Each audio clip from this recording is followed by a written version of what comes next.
I'll just go and order some food. These guys won't get underway for a little bit yet. Might take a while. Yeah. Both sides, I think. Both.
Cannot do.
American football, but not both on air. Yeah, gotcha. Yeah.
Oval, AFL Masters action over 35s here. A fun match-up here between Teachery Gully hosting Gawler Districts, and we're underway here already. My name's Lewis McKenna. I'm joined by Phil Herden. Gawler quickly getting it out of the middle and going quickly inside forward 50. Couple players converging on it, and ball's in dispute on the ground. Picked up underneath, handball out, and trying to snap around the body towards the top of the goal square. Mark's taking, he's going to pop through the first goal of the afternoon. Straight on the board there for Dan Bentley. And the first goal. Well, even before I could get a word in, there's already a goal on the board. Good afternoon, everybody. Welcome to a glorious day up in Teachery Gully, Pertaringa country. We've got two teams in the AFL Masters SA competition here. In the red and black, the St Kilda kind of set up our Gawler Districts. Teachery Gully, who are also known as being red and black. Thankfully, they're wearing the grey. And it's Gawler with the first strike. Back with Lewis. So back under the way in the middle again, are wrapped up immediately. Umpire will ball it up. So both of our first time here, Phil, calling the AFL Masters. It's a fun kind of thing if anyone's watching for the first time. We're not keeping scores. This is fully for fun, as Teachery Gully going inside forward 50 for the first time. Right around the paint of 50 there, going to be wrapped up. But it looks like a fun setup. We're not about, no finals, of course. We're just about having fun. It's taken me back about 17 years to when my lad played under eights. Yeah. And we didn't keep scoring that either, even though I was the goal umpire. It's just about the fun of the game. So, Gawler off and running and off and sprinting is Sean Hughes, number 30. He's taken 3 bounces. He's run to just outside 50. He's popped the kick up. Beautiful transition from Gawler Districts. I believe they're known as the Bunyips. Of course, the big paper up there is the Bunyip. And this is going to be Dan Bentley, who scored the first goal. He'll have the wind assistance. It's going to fall short off the chest. And it's now going to be Tea Gully with the possession. This will be through Nigel Bell. We'll bring it down the commentary club room side. Just got the kick away in time. But it's a Gawler who now are on the rebound. Yeah, going back inside, I believe that's Bentley once again getting his hands on it. Yeah, Certainly we'll an early... learn his number quickly. Certainly an early contender for the Archies, but a bit of a turnover on the outer side. So Tea Gully looking to cut it back through the middle of the ground, but a good mark taken there by Sean Hughes. Well, it's round 4. Both these teams are both winless and undefeated. So Nevitt going in. I love that call from you, Phil. We go back out, Tea Gully just getting the ball back out of their defensive 50. A little chip over the top into the corridor. Nice little handy pickup, but quickly swarmed on and called for holding the ball. They'll get an opportunity to go back inside forward 50 to Gawler District. So one of the things we're going to find interesting today, and we'll learn on the go along with everybody else, is just some of the rule interpretations, things like holding the ball. And I know that the tackling has a little bit that it needs to be a lot lower than maybe a normal Australian rules tackle. Certainly nothing too far shoulder level or above. But Tea Gully in the grey with the wolf motif on front. Kick it towards us, which we do appreciate. Easy to read the numbers. George Sissus has it. He's tackled. And so far it's fair to say, Lewis, that the Gawler team is doing the majority of the attacking and have been rewarded with a score already. Oh, look at that lead. Look at that mark. Oh, beautiful mark. And I believe this might be our man again. It is. He is playing extraordinarily well at the moment. We might be giving the Archies away at half-time at this rate. Dan Bentley lining it up and looks like it's going to fall through. Just goes close to the goal line. Gets batted away and thwarted away by the Tea Gully defenders. Going back out towards the paint of 50. A little handball out was no good, falling to ground, but they're good enough to recover. They're going to bite off the corridor and chip a risky ball over the top, and mark can't be taken there by the Tea Gully defender, but they're looking to go back through the corridor. A little tap on the ground was good, and they keep the ball moving through Rye Kemp. The umpire puts a stop to play. A little chip here to the near side, over the top, ball falling to the ground. Quickly taking it is Arnold. Has to get it on the boot, and they've got an inside 50 of their own, just falling through hands. Gets wrapped up in a tackle pretty quickly, and umpire's going to ball it up. So I think this is about the second time Tea Gully have gone inside 50. Sorry, mate, you can. We've got like people walking all around looking. Who are these strange galoots in the van commentating some footy? From the tap, ends up with Gawler, and in the end, I'm not sure that was the greatest disposal from Hughes, but maybe a little bit more leeway given here than you might see on your pay TV, shall we say. Gawler will try again, and we'll have another stoppage. So just having a look, looks like we do have a bit of a congestion rule. Or either that, or the players are quite happy to stay down there into the ground. I think the latter, Phil. Tea Gully, they will eventually get the clearance through Arnold. 1-on-1 contest, top of the square, but that is way too strong by Gawler. And they will assess the situation and clear out of defence. A little chip into the corridor can be a risky kick there, going to about 40 metres out from defensive goal, but it was good and well marked. Just trying to bite off his options. Does he look to go long or short? And short is the option here. So a mark's taken by McGaffin. Looks to go longer down the line, and Nevitt couldn't rip down the mark. Quickly set upon, has to try and get a disposal. Did come off of his knee, but called for play on. Gets wrapped up quickly in a tackle, and on the near side here, right in front of the interchange benches, they're going to ball it up. Brad Webber with a tackle. Ruckman going at it once again, knocked down in front. Ball's in dispute, and well done here by Gawler to get to move it around now through Gurney. Looking to go back inside forward 50 of Gawler District at the moment. Ball's back in dispute right on the paint of 50. Wrapped up in a tackle, and umpire blows his whistle, going to ball it up. So just the one goal kick this far. We won't mention who kicked it. Within, just inside, Gawler's. Of course, Gawler has a very proud football history. There was a Gawler team in the very first year of South Australian competition football, the South Australian Football Association, which became the SANFL, the oldest competition of Australian football in the country. But fair to say, back in 1877, the travel would have been a bit harder than it was today. So Gawler didn't stay in the comp and eventually created their own, in which there's 9 teams in the Barossa like Gawler, which I would assume, Lewis, that many of these players would have participated in their younger days. Yeah, no doubt they would have, and I can see a lot of last names here that I'm quite familiar with in that comp as well. I hail from Freeling, so one of the clubs in that competition.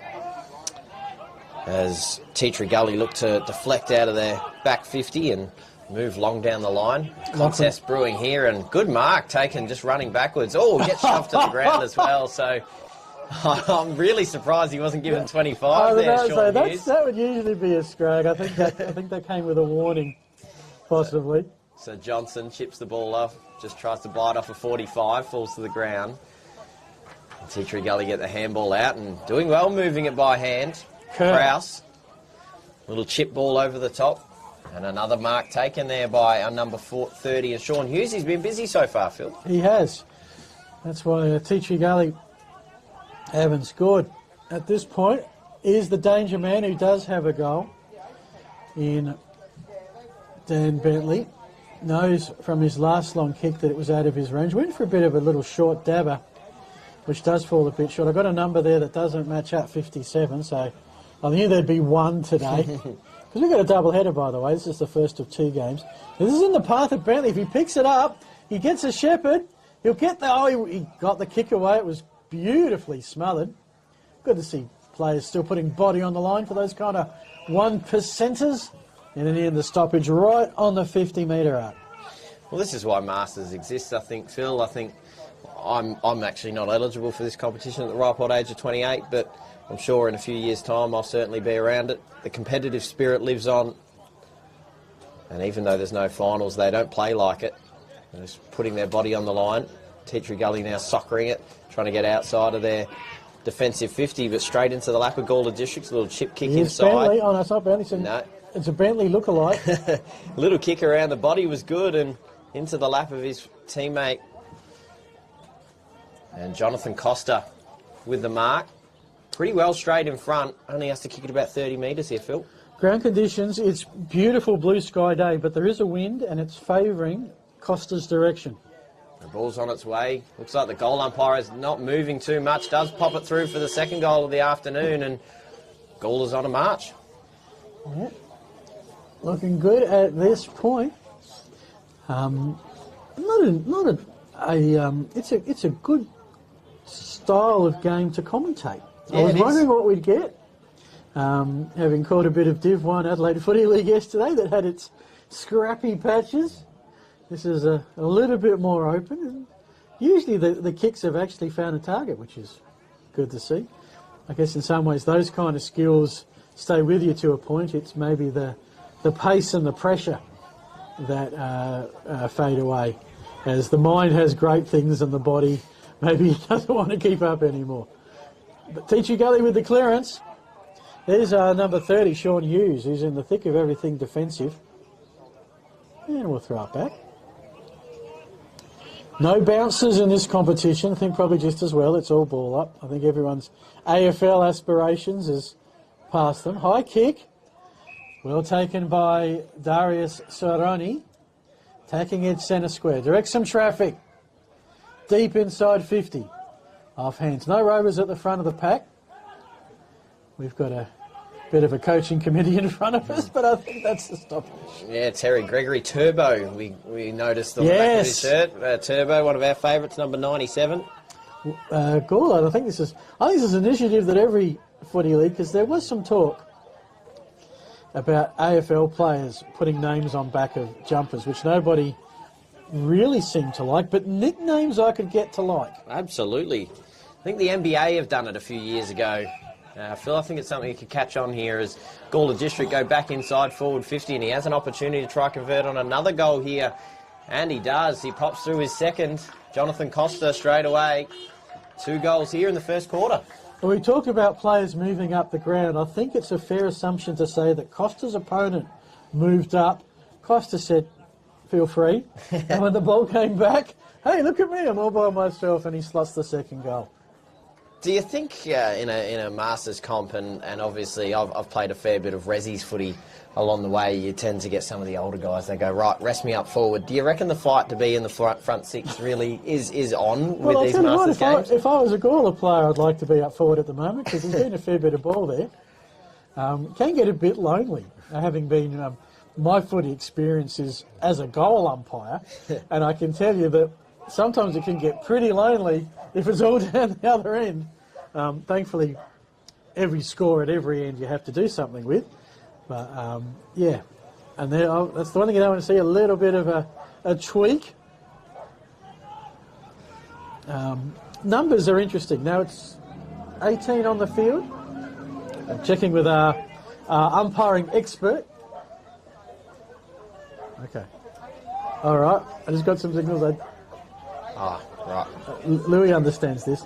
I'm not quite getting it. What do we got there, Matt? You let us know. No knees up in a marking contest. Or Right. Gotcha. Thank you. Okay. Gotcha. Yeah. Gotcha. I'm not the best at charades, unfortunately, but... You did it beautifully, if only we had a starting point. We don't have time for a guessing game. There's a shot. The only other concern here's interesting. So they will just bring the ball in. Gotcha. Inboard position about 10 metres in front of the line. Saves everyone, and saves 3 people, boundary throw. Now, I noticed that one end has a goal umpire and one end doesn't. Yeah, it generally doesn't. It'll be only kids. I know Woodville South generally have a goal umpire who will be here today, I suspect, but generally they don't know. Okay. It's an honesty system. I like it. And you're more than willing and capable of trying to get the central umpire to agree with it. Because the only thing it does is brings the ball back to the middle. I was about to say the central umpire. There might be a couple of sheep stations out the back, but generally that's punch the case. Well, this looks good for Tea Gully. Probably their best chance to get a shot straight on goal, and I think they're going to clap. They're clapping it. Everyone says all clear. No dispute there. That is Ryan Kemp. He gets a goal for Tea Gully. And we got a few people around here, a bit to our right. It's a lovely viewing spot. I'll be fascinated to see, Louis, how we go late in the second game when the sun starts to set a little bit. Yeah, I'd be interested to see what the Tea Gully players think of this ground compared to their top end. I know Gold Grove yesterday said that the bottom ground was better than the top ground. Yeah, well, maybe just for not being used as much. But certainly in prime position for Gawler. There's our man Bentley, who's a fair way out from goal, sending Gawler forward. They do go forward now as far away as you can get from the commentary box, and a good mark taken on the boundary, just ripping it down there. So that was Holberton. Bit of a construction site here in the pocket. We think there's a gym out the back, so we think that's a new gym. So snapping around the body, going close to the goal line, nearly got able to put it through. But both the Tea Gully defenders and the Gawler forwards just thought it through for a minor score. So if you're just joining us, of course, no scores kept here for the Masters competition. It's all about having fun. Both teams are having fun here at the moment as the ball goes trickling towards the boundary line. Picked up at the back here by Gawler, a little handball over the top. Gets knocked down in front. Ball's now in dispute, and underneath does get a handball out eventually, and Tea Gully have the numbers and are able to chip over the top. Yeah, beautifully done through the centre, running up his opponent, Nathan McGrath, who Louis might think taught him. What did he teach you at school? I believe he was my teacher at school. Yeah, okay. I'm pretty sure.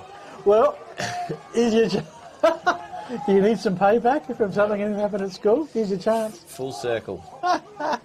Ball up. Attacking edge centre square for the Gullies. A little bit of aerial ping pong. Player taken without the ball. Yeah, I'd give that as a... Oh, is it going to be a free? Yeah, it is. It's going to be... What have we got here?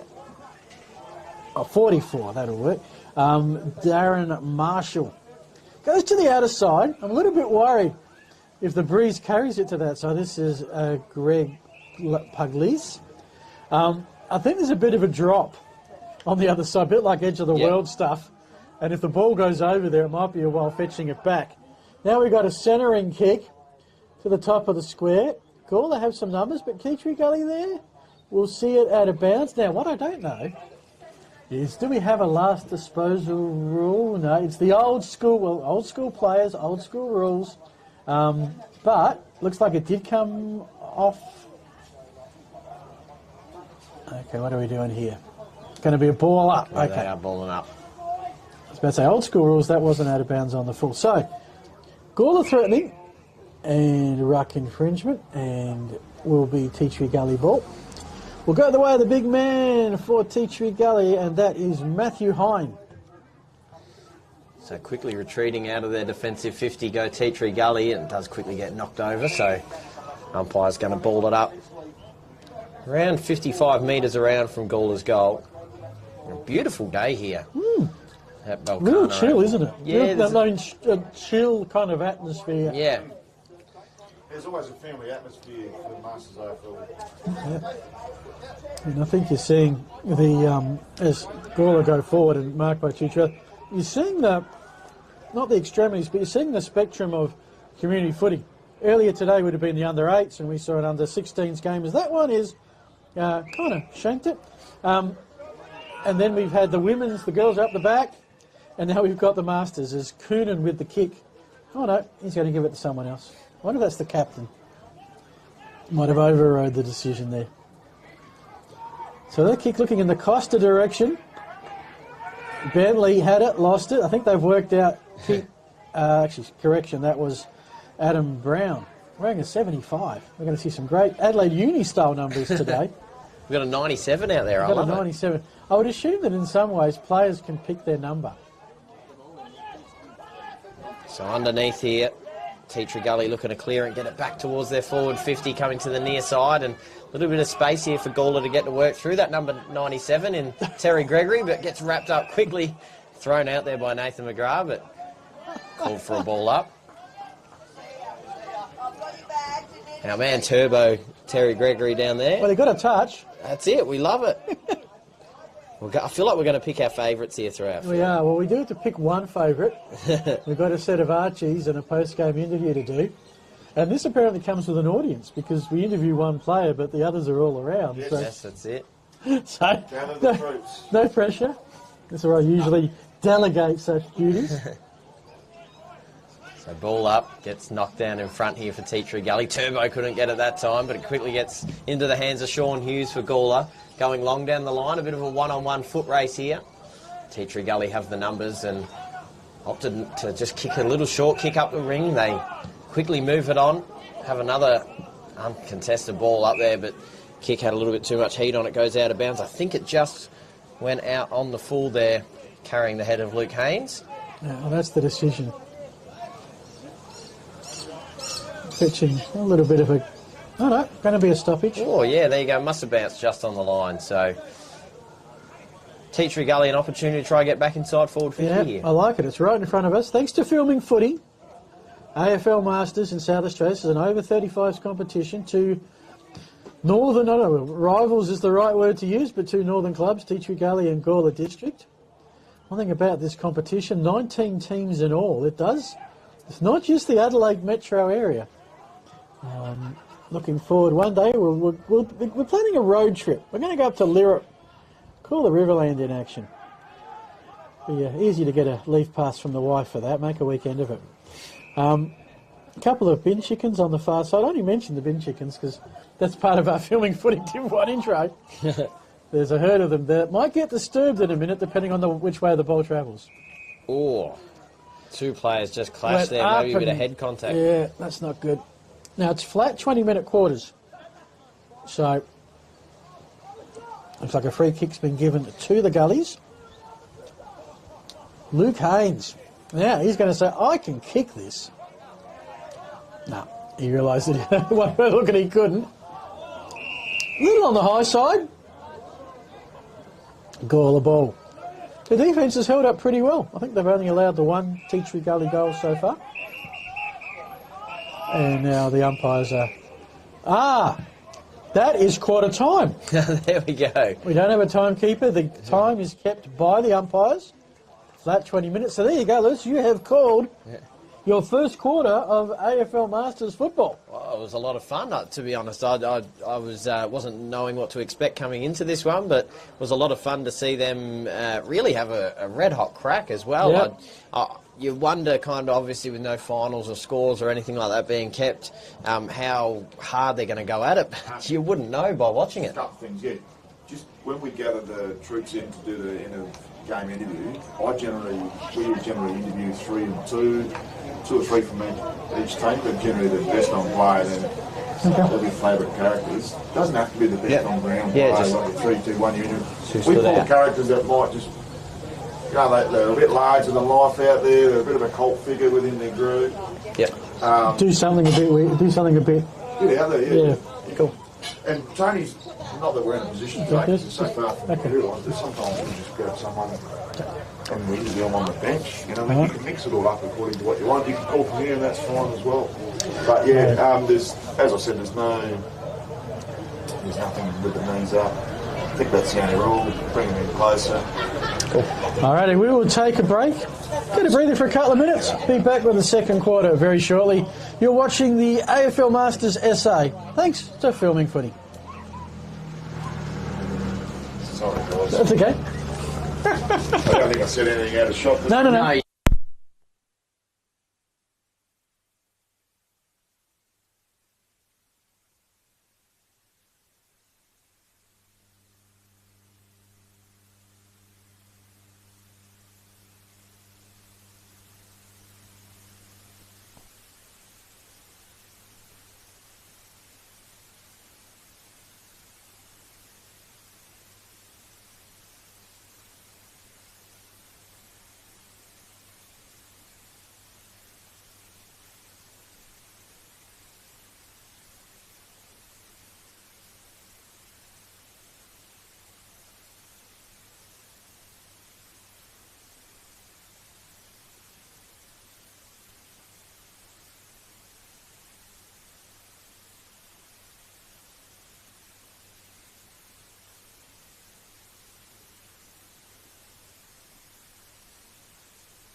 Back to 1862. Not that any of these players, as much as they are masters, I think they were around even in 1962.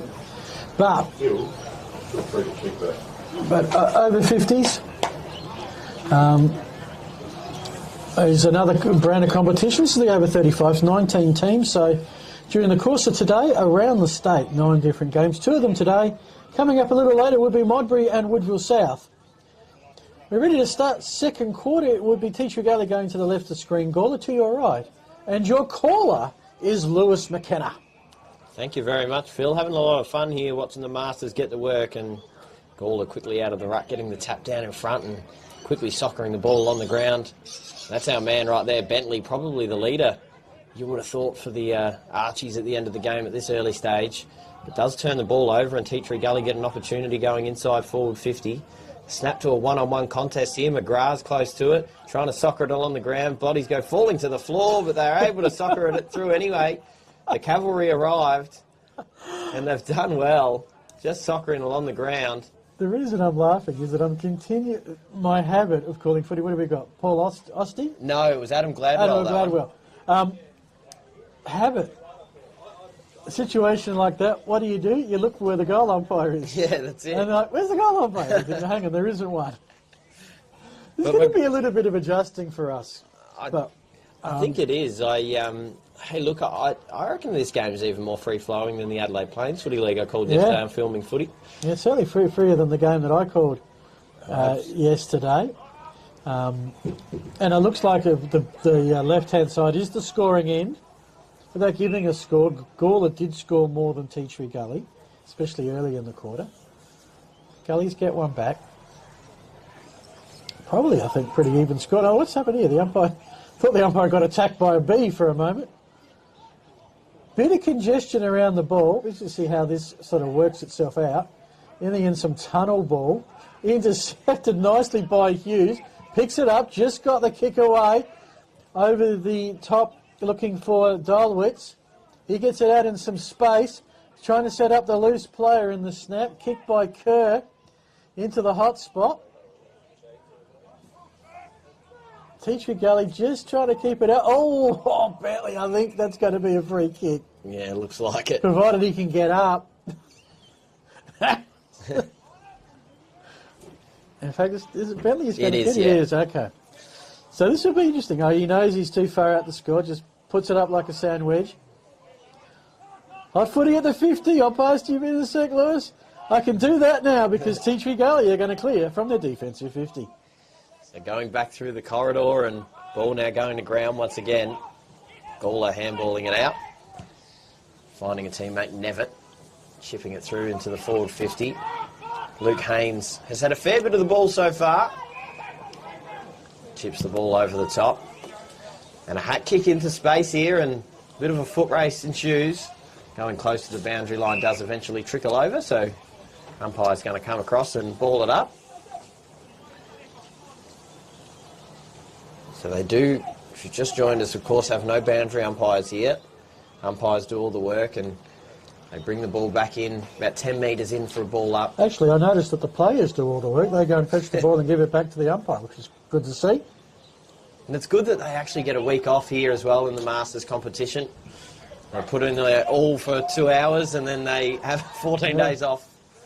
Should add for the organisers, there's no weekend off because the alternate week is over 50s and I think there's a women's comp as well. Or if there's not, I think there's your teacher in the action. As the shot on goal just missed the target, or just got smothered, I should say. You can certainly see the breeze having an effect. See, that kicks a case in point. It's going to end up going pretty much straight towards the boundary. Will be a throw-in. I'm just wondering if last possession rule might work here because you don't have the boundary umpires. Goes out of bounds, other player brings it back in. It would make a fair bit of sense, but I guess it attributes to the contested style of play that the Masters brings. Snapping it out of the pack here, Tea Tree Gully trying to find an opportunity here in the forward pocket. Oh, spinning out was fantastic work and pops it through for a goal. That was brilliant, spinning out. Having a look at who that might have been, I think that was Adam Gladwell once again, popping through a goal. I'll wait for Adam to show us your number. But I do believe it was Gladwell there, number 37. It is 37. Good eyes, Lewis. So, yeah, Gladwell just spun right around and was able to get to work. We do have a little 20-second delay here. It's probably more 2-minute delay, unfortunately. But no, that was brilliant work there from Gladwell. And Tea Tree Gully, I think Gawler had the first couple goals of this game, but they've done quite well in the last little bit. Pretty much we should have the van down at the, what do we call that end? It is the southern end. Yes. What's down there? The St Agnes end. So back in the middle. Big thump from Gawler. Still on the tea saucer in the middle of this over, which looks in mighty fine spits, in mighty fine, what do I call it? Condition. Form? Yeah, condition, thank you. As you can tell, I'm a commentator. I just can't put one word in front of the other at times. So Gawler Districts are going to go forward here. This is with Pugliese, although turnover. And now it's time for Tea Tree Gully. You've done pretty well, Rye Kemp. Very jealous that he's got that much hair still. As he heads to the construction site. Don't go into the construction site, boys. They don't. It'll be a ball up. Because, yeah, if one goes over that fence, yeah, I think we're going to need to find a new And you mentioned footing. before there is a bit of a drop-off, so a couple of these boys get a bit too much momentum, they could end up head first into Just that keep going. fence panel. Gets knocked down, back on the ground, gets handballed out the back, and looks like a high tackle there being paid, favouring Gawler here. I haven't quite worked out from the CBD of Adelaide which is the furthest ground, Golden Grove or Tea Tree Gully. Steve Johnson given the free kick. Stevie J will go with. Hey, you can do the Stevie J, yeah. Quickly ripping it out of the contest though, Tea Tree Gully going back inside. One-on-one contest here in shoes, but gets knocked down in front and done well. Socket off the ground, back into the corridor. Nice casual pick up there inside, but ripped down in a tackle. Fantastic closing work there by Tom Claxton. Brilliant work by him as they try to go back through the corridor once again. Yep, just need to pick up the ball, which Coonan does. Drew the opponent, got onto Holberton. He kicks towards the contest. This is our man, number 33, with the high kick. Going to lob right in the goal square, right in the lap. The Tea Tree Gully defender kind of overcommitted, I think is the best way I can describe that. And it's going to be Ross Mays, 32. And Gawler get their first goal to the northern end, which shows that you can kick goals either way. Was number 32, but unfortunately we don't have a 32 on our sheet there, I believe. Oh, sorry, wrong. Yeah. No, 32. No, it's a 31, I believe, or is that 32? We don't know. Okay. We'll go with Ross Mays. Our team sheet, ladies and gentlemen, is hand-written. So we do have a bit of a dispute. You could make an argument for 31 or 32, but there isn't the other one for us to be able to compare. Let me have a look. I'm going to do a handwriting analysis here for a sec. So tapped over the top as Gawler looked to go back inside forward 50. So a couple of the 20s that have been written look like ones. So I reckon the things that we are doing today is really fascinating. You have to pull it apart and from a commentary analyse it. perspective, but an enjoyable day. I believe that's Bentley once again going inside forward 50, but standing in front and solid mark taken for the Gullies. Making a good case for the Archies at the moment. Absolutely. Because here's the thing. With the Adelaide Footy League, which is where we're from, or your Adelaide Plains League, we have prizes. And usually the golden rule is it goes to a player from the winning team. We don't have a winning team. No. So you can look at it quite objectively from an individual standpoint. We're going to have to pick one of, 44 players. Looking at the bench of Gawler, they've got about 4 ready to go on right now. Tea Tree Gully, probably about 3, so I think numbers are a bit even. I reckon Tea Tree Gully have 2 more. Because at this level, you're not always 100% sure who's going to turn up to play. But I'm just looking at Gawler's bench, it's just multiplied. There's now 5 on the bench. Meanwhile, it's down that far pocket. Gawler trying to clear. Tea Tree Gully doing a reasonable job. Grab a kick from Coonan. Tea Tree Gully, ball will sit. Pity one thing about this ground compared maybe the one, I think this is helping with the conditions. I think the ball sits a bit truer here. Yep. I don't think it's as hard or as sort of bumpy, lumpy, as some of the ovals you see with a fair bit of wear on it. But Tea Tree Gully have it, into the pocket. That's kind of an unfair kick. Sometimes you see a kick into space, let the player run onto it. But this is Masters football. Come on, kick it to them, not where they have to exert a lot of energy. So ball up here in a dangerous position as they try and convert on yet another goal. They're doing well, Tea Tree Gully, to try and lock it in, but Gawler moving the ball by hand close to the boundary line again. Did come off foot. They're calling for out on the full. It's going to be hurled back in. Really impressed with their work rate, some of these guys, to really go at the footy when you don't have, obviously a score or you don't have a chance. And what I really like about this too is obviously, like I said, I'm not eligible for this competition yet, not for 7 years yet, but I really enjoy that. There's a lot of kids around, obviously, probably watching their dads play as well. Fantastic. Get an opportunity to do that. It's brilliant. Well, in some ways, it's only fair because Dad's probably been up since dawn to take their young'un to an Auskick session or the under 8s or the under 10s. And now it's your turn to watch me play. Dad's probably spent a lot of time talking about how good he was in his heyday, and now they get to watch it. Well, that could be the downside. That could be the downside. Teacher Gully with the ball with Kraus. Kraus's kick as the wind picks up and lets us collect a couple of things. Teacher Gully, you do get it back. Robbins. Oh, picked out the runner. That runner is not over 35. He's barely 3 feet. Meanwhile, does he kick that? Oh, what a goal!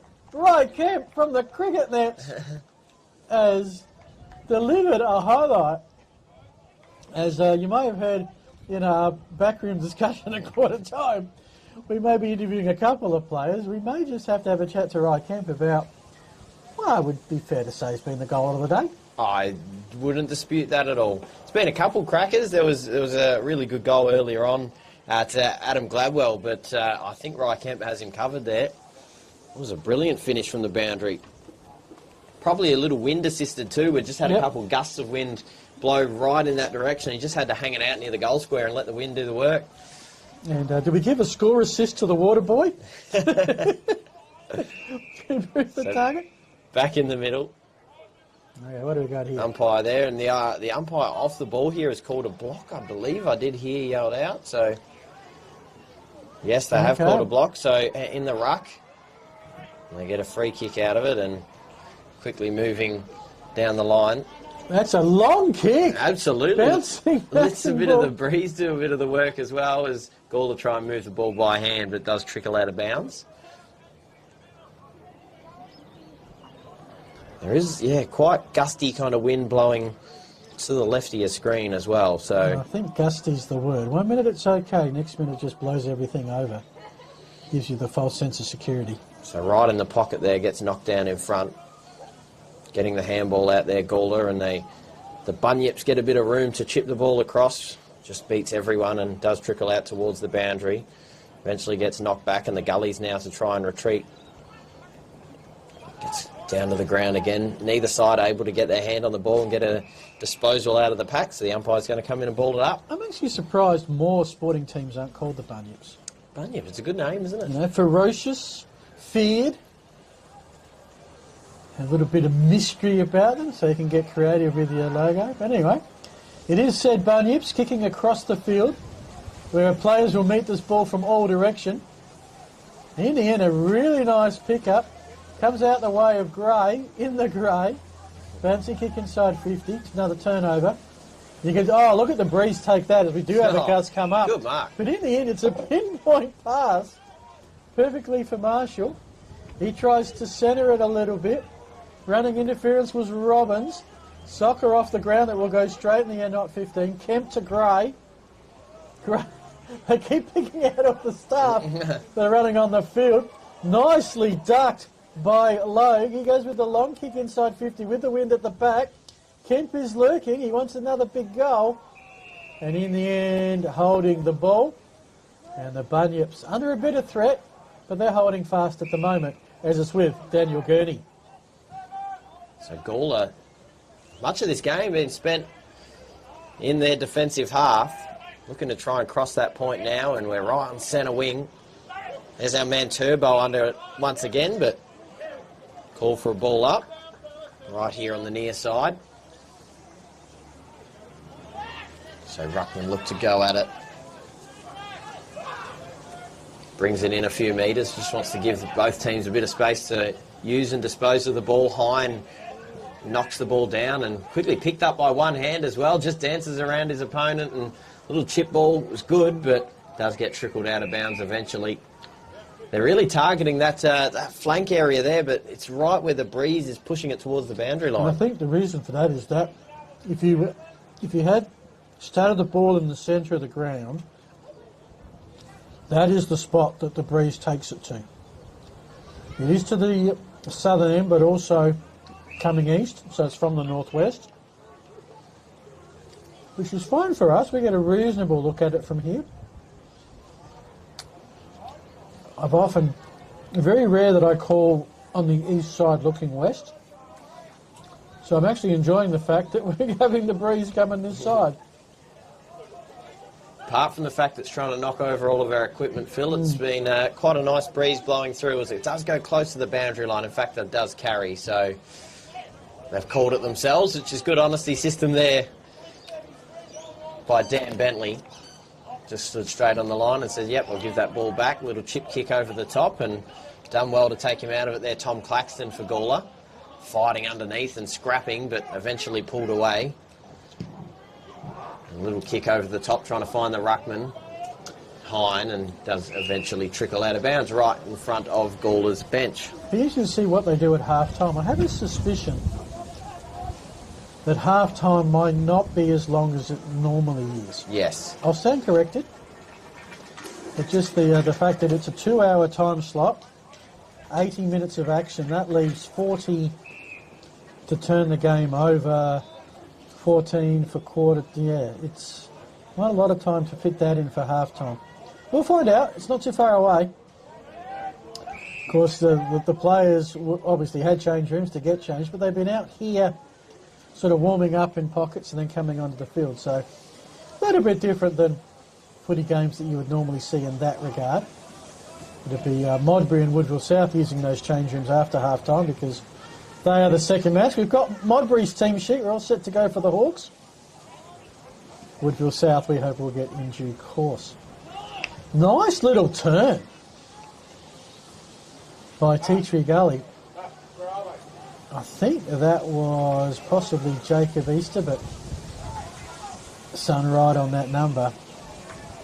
Push in the back. Gawler ball. Turbo. I've got a favourite, I reckon, Phil. Okay. I like Turbo. I was born in 1997, so I like the number 97. Okay. That's why it's attracting me. A little kick He's over probably the the top. best player wearing 97 you've ever seen. Nearly snapped out there for Tea Tree Gully by Mick Jones from the pocket. Just smashes into the goalpost, so through for a minor score. Little chip kick over the top is a handy one. Into the lap of Stevie J. Steve Johnson. Yep. Chip kick laterally is nearly knocked away by the Gullies. An opportunity here to go back inside forward 50 for Daniel Robbins. Going in, the wind is going to blow that towards the left and does, so another minor score there for the Gullies, but he's been pretty busy so far, number 9 for the Tea Tree Gullies, Daniel Robbins. And almost had the, the intercept, the recovery, and then the goal. Just the last piece of the puzzle found wanting. Although the kick has found the target. Bit of a turnover. Gawler have had a few of these with the breeze. And right now, we've got Lachlan Kennett, who's going to kick just inside 50 on a 45-degree angle. And he is showing every sign that he's going to have a crack. So He almost has to aim this right between he's the goal got a and the player point saying, post. aim for me, which he does. It coming back, but not enough. I thought he started that in the perfect spot. Yeah. I reckon if he got a bit more of a gust come through as we've been having, he would have popped that through the middle. Yeah. Pretty good effort. They've done all right, the Gullies, in this quarter. It was all Gawler in the first I first half I of have the first no idea quarter. who's in front. No, really, I don't Even either. if there could be a team in front. That's the beauty of it, Phil. I really enjoy it. I know Gawler kicked one goal to the right, but the play for the last 15 minutes has been down here. Absolutely. So I think the system is really, it is a wind-impacted match.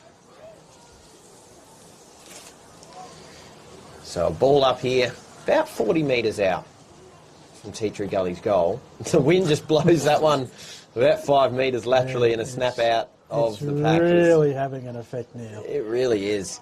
It's just really pocketed the ball right to that section of the That's ground. interesting. That kick missed. It did not score, and that's half time. I got it that time because they just blow that whistle like the soccer officials do. The longer whistle. Well, there you have it. First half in the books of AFL Masters SA, round 4. An entertaining game as we're learning our way through all of this. Hope you're enjoying it at home. You are watching AFL Masters SA thanks to Filming Footy. Third quarter coming up soon.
nip off for the amenities, but yeah, the both sides here doing incredibly well and crashing in. And if you're just joining us for the first time for AFL Masters action, this is round 4. Of course, Gawler versus Tea Tree Gully hosting them at the moment. So about about to get back underway here in the middle. If you're wondering why there's no score, we don't keep score here in the AFL Masters competition, all for fun, no finals. Got 19 teams in the AFL Masters network. And we've got a double header here, Teacher Gully, of course, hosting Gawler.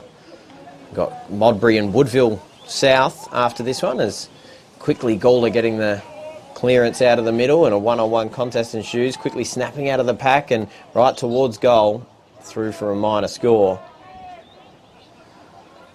That was number 11, John Costa.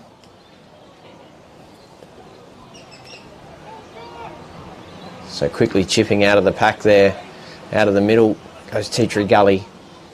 A little handball over the top and looking to work their way around, maybe caught, dropping the ball, but nothing paid.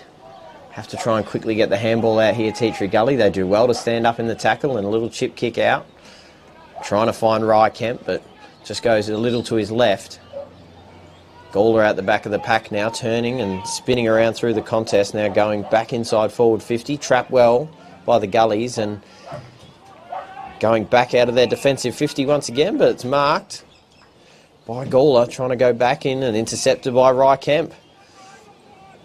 So Rye Kemp, a little kick up the wing, going towards the centre square, and a good contested mark taken. A little bit of chirp after that one as well. Sean Hughes taking the mark. Had a pretty good game in defence here for Gawler. As Phil Herden joins me back as well for the second half action. Phil, it's been a fun game so far. Yep, and surprisingly, the action's on the left of screen.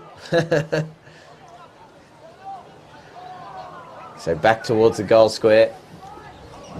Both teams just falling on top of the ball, and umpire's going to ball it up. Just had a quick word to one of the teams, and we do have to make a slight adjustment. Woodville South are known as the Cats. There we go. Their Masters team, they are the Super Cats. There we go, the Super Cats. A bit like Geelong back in the old Cal Bruton days. Yes, I love that. In the National Basketball League. Now, we've had a umpiring decision which is going to go the way of Jonathan Costa, who has a couple of goals from memory. This is gettable. Very gettable. Well, you just missed. He just had a behind as well a minute ago, so very busy to start this third quarter. Okay. And a goal on the board for John Costa. So I do wonder if there's anybody, I mean, we're not keeping score, we've got no idea, which is really weird. I feel like I should be doing something. I'm just wondering if there is actually someone somewhere actually jotting this down and saying, oh, I know there's no score, but by the way, you did win. You know what I mean? Well, with junior footy, there are dads who do that. So I'm wondering if it comes full circle and they do that, obviously, for the... Maybe their kids do it on their dads. Yeah, they might. You can't tell me you play and don't win. I'm going to keep score for you. There's no doubt someone doing it. These blokes will be competitive. Wow. Huge kick going in, and that's John Costa once again. Ladies and gentlemen, welcome to the Jonathan Costa Show. That's it. He obviously wants a pair of Archies. Yeah, taking a mark there. Gave himself a little bit of room on his opponent. Asked to come around a little bit. But he's got a pretty easy kick here, not much angle to speak of. Does have a little bit of breeze. A bit to the right. Got to aim a bit to the right. Like that. Perfect. Straight over the goal umpire's hat. We do have a goal umpire there now, by the way. We do have is it a ball person or a goal person? They got both, and John Costa has another goal. So 2 goals won in this quarter so far, all coming off the boot of John Costa. There was actually a real conflict of interest. I go back to my under-8 goal umpiring career. When the ball sails over your head and goes a long way away, you feel like, I've got to go and get the ball. But no, you don't, because you've actually got to signal what's going on and wave your flags and do all of that stuff. But we're back to this game. For the first time this quarter, Teacher Gully looking to go forward of centre, and I don't think they're going to get too far. So probably we're going to have a really in-depth discussion about our Archies today, given we've got everybody eligible. I was thinking a couple of weeks ago, I'm not sure if the Adelaide Plains had it, but the Adelaide Footy League did. We had umpires appreciation round. Yes. And I did put it to air. Actually, I'll come back to this because we've got charging through the middle. Oh, Got to get that number again. But right now it's a ball by the boundary. Well kept in play by Arnold. Sizes up the goal. Seal the deal, son. And he does. Well, that's the player that day. I reckon the player who charged through the middle was number 28, Drew Dwyer, sorry. I'll stand corrected on that. But that woke us all up. Absolutely. I've seen Arnold there after the goal as well. Just have a tap of his... I've just noticed Teacher Gully got the black armband on for everyone and pointed up to the sky. So obviously something quite meaningful for him there as well. A mate, a colleague, friend, associate, no longer with us, you would suspect. So it's good to see them out here, obviously having fun, but also doing something meaningful. Back in the middle, getting knocked down in front, neither ruckman really getting the advantage, but just charging through. Did well, just trying to kick under the pack, but did get smothered. Just tried to pick it up through the legs. Couldn't quite pull it off. Does get flicked out the back, and the Gully's going back inside forward 50, but does go out of bounds on the full. So... we might have to change. Might have been Paul Ostie who was the bull through the middle for Teacher Gully. I do apologise. Well, this took me a while for that fella to just turn around and give me a number. This has been one of Gawler's best, Sean Hughes. Yep. Had plenty of it so far. Goes long down the line and a good mark taken. Really solid grab taken there. Contested by Chris Nevitt. And a good little pass inside. Mark taken by Tom Claxton.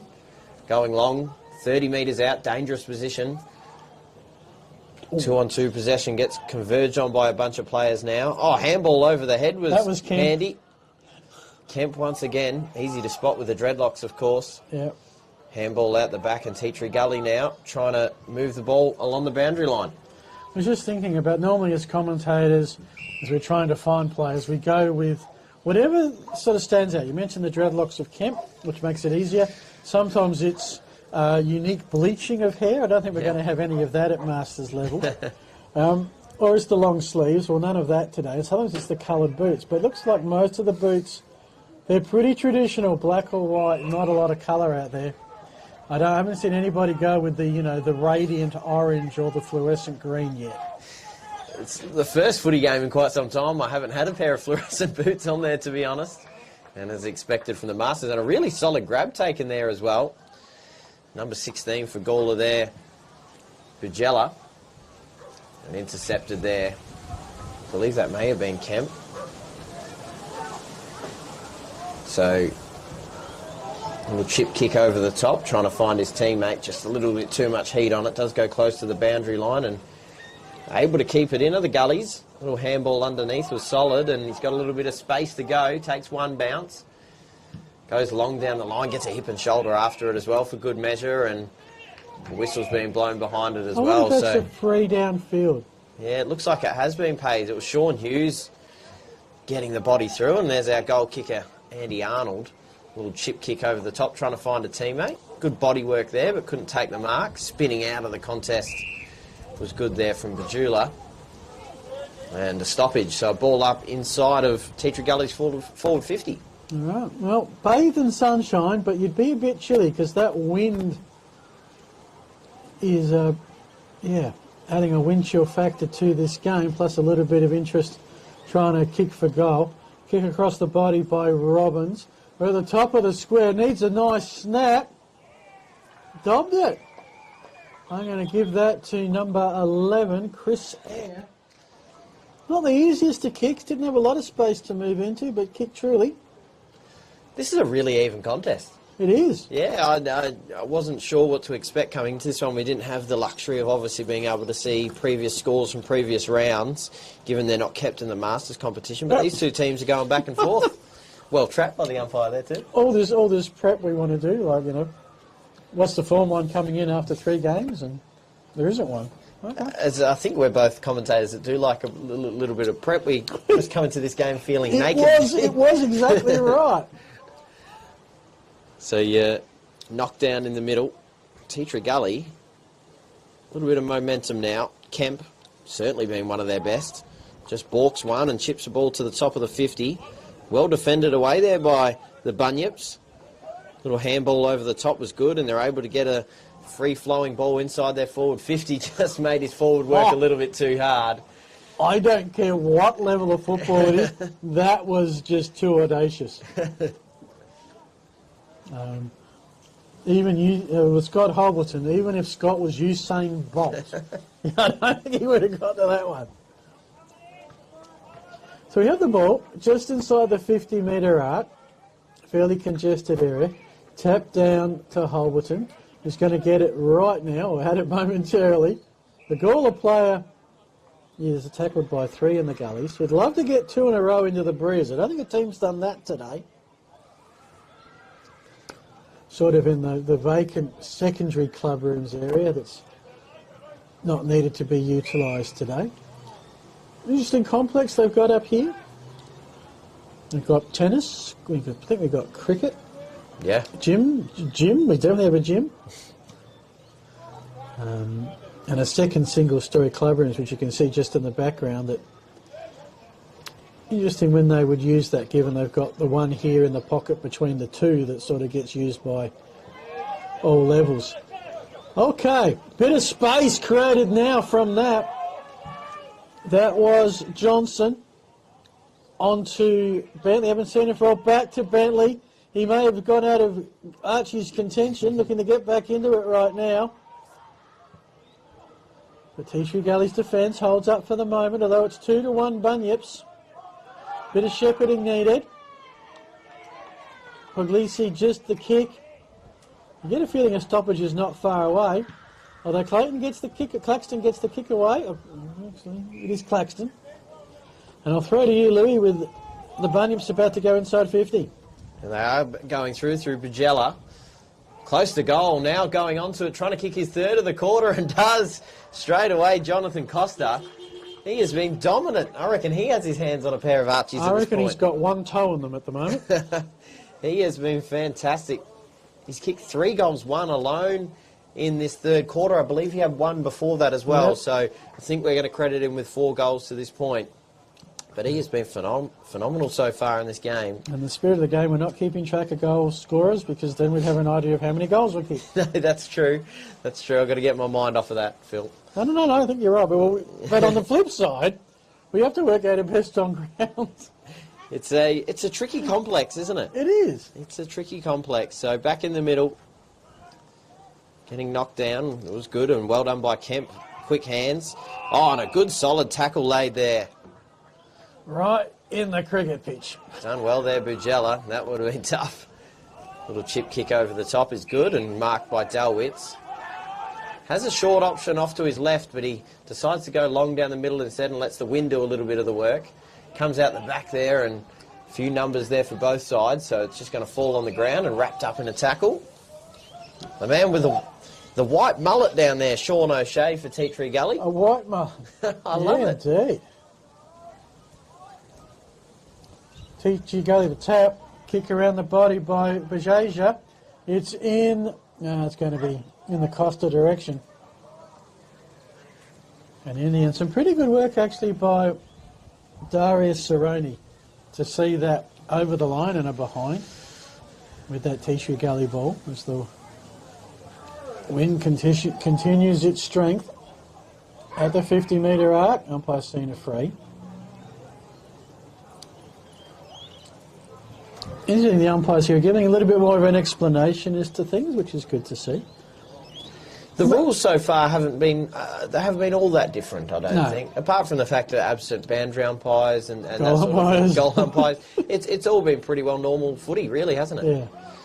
And I think partly it's because the players here are usually experienced players, so they've adjusted to the different rules. I know that sometimes kids, when you go from those under 10s to under 12s and you start having different level of tackling, it gets kind of interesting. Especially if you merge kids together for a country Oz kick visit to Adelaide Oval and they've all got different tackling rules. That can get very interesting at half-time.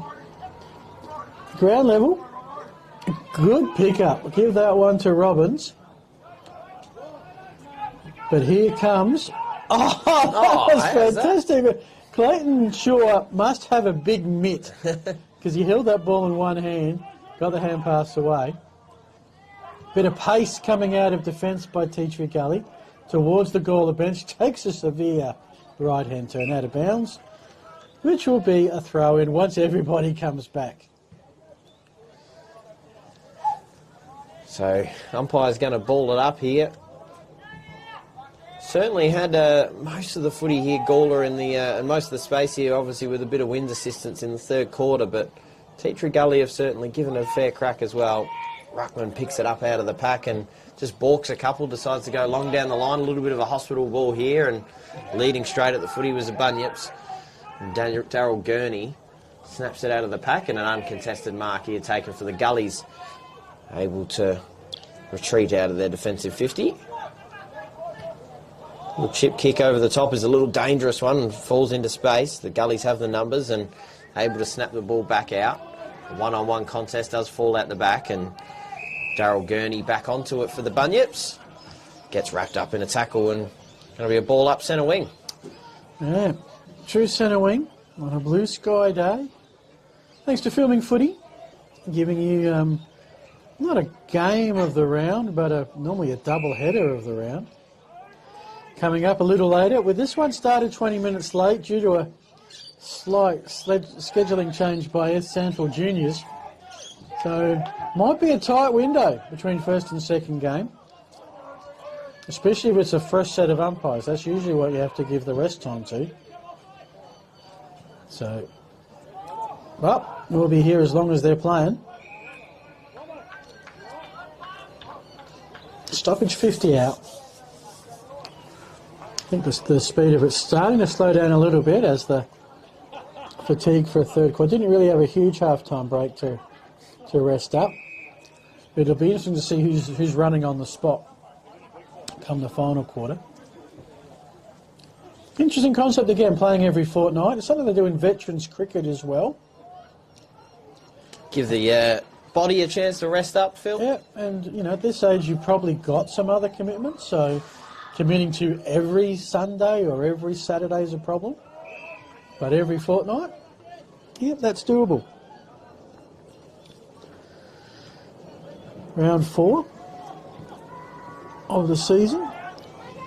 Oh. That's a good grab. I'll tell you what, this bloke could be a late nominee for some Archies. Paul Osty had the bull run through the middle, then that mark. Oh, that's another great grab as well. His last highlight brought a goal. This one does not. Here come the Bunyips on the commentary side. And we go, Turbo. Okay. He kept going. Thought the whistle had blown, but must have been for a mark. All right, here comes Gawler Districts. Clayton Shaw inside 50. Oh, nice handball. Advantage played on. It's getting a little bit looser here at later stages of this third quarter. Interesting on the Tea Gully sideline. I think we've got a playing coach in Dan Smith. He's got the magnets out.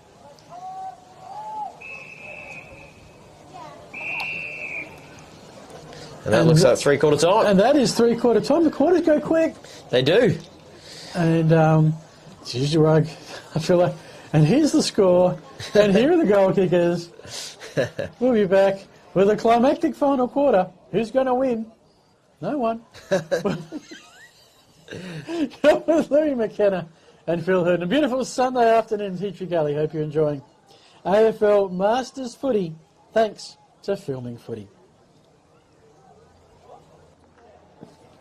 We're probably overplaying it a bit. All the people who've been with Masters years ago.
$80 for the first interview and $30 for each interview thereafter.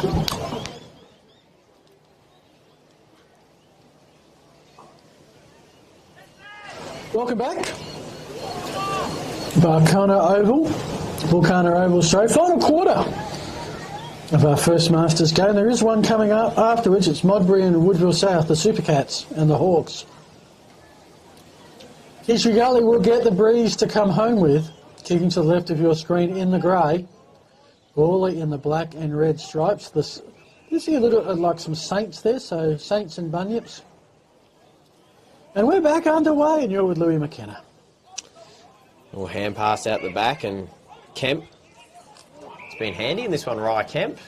Got tripped there, it looked like, so gets an opportunity to go back inside forward 50 first with a little bit of breeze assistance as well, but a solid mark taken in defence there from the Bunyips. He just chipped the ball out the back, and good solid pick-up taken there by Nevitt. Hand passes the ball out and goes long down the boundary, and juggling mark taken by Tom Claxton. Right on the far side centre wing. Just goes to half forward now in a one-on-one contest, but good body work there. A good solid mark taken by Dan Schmidt for the Gullies.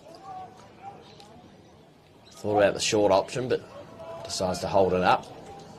Little chip kick over the top instead, and was good enough to hold with it, and just an extra little hand pass over the top. Schmidt goes to work now and has a run. Long bombing kick, and is intercepted in the end, and mark taken there by Sean Hughes. Yeah, he's in the Archies discussion, which we have to sort of discuss on air, don't we? We do. So I reckon it's Hughes and Costa at the moment for Gawler. Kemp would definitely. Yep. He certainly had a magic moment with his goal. Good diving mark. Yeah. Deemed to be a grab. Propped up. Will lob on the 50. No one there. Oh, I'm not sure I really like that tackle. The tacklee was Drew Kerr. Boys are a bit more sensitive about that kind of stuff now, where the arms are pinned. That allowed to happen. From the ruck contest, just tapped and socked. We've got a hand pass by the Bunyips into some open space. Now this is an interesting one. The player here, who I think is Bulgara. No, it's not. It's our mate Claxton. Tom Claxton, yes. Kick smothered. Here's a chance. Could Costa get 5? Instead, it spills to Bulgija. It's a case of is it an L or a J? But anyway, it's a miss. So behind scored. That tree there providing a nice bit of shade for the players who are probably just about now starting to feel it, I would suggest. Not that it's been a particularly warm day, but they have certainly run pretty hard, a lot of them. Absolutely, they have. Bell with a good mark. Chipping it inside. There he is again, our man. Doing well, Rye Kemp. Little chip kick is good. Extra little pass going close to the 50-metre line. Beats them all. Falls out the back. Extra hand pass is good, and they go running in towards open goal. I think he just slipped on the kick there, though. So one-on-one in the goal square and one by the Bunyips to clear out of their defensive 50 and just kick it out into space. Foot race to the ball. Just try to hack it out of the air. Couldn't get any boot on it. Maybe tackled without the ball there and is called hanging on. So it's going to come back to the Gullies to go back inside their forward 50. I think that's Luke Haynes there. It is for the Gullies. So a little chip kick over the top. Looks like a good one, and is. Maybe just a little bit of contact there, but no free kick paid, and a chance here for Gurney to try and clear it out. Does kick it over the top, and they look to go through the corridor. Got a bit of space here if they move it quickly, Gawler, but they're not looking to. They just want to hold it up. Of course, this is usually where your tactics start to depend on where you are in the game. Are you behind and you need to take it up the middle because you're running out of time, or are you ahead and you're more happy to hands off and just keep the ball away from your opponents? I guess chances to play your natural game. We're in the stoppage. Gawler's side of it. Little grubber kick by Claxton. Should be picked up by the Gullies. It is. That looked to be Nigel Bell. A bit more of an open forward line, but Gawler have been pretty good today. They're repelling most of that. Now they've got some space. They'll go to a one-on-one contest inside forward. Oh, here 50. he is. Here's our man. This time the score assist. The hand pass across, and that has led it behind the kick by Greg Puglisi.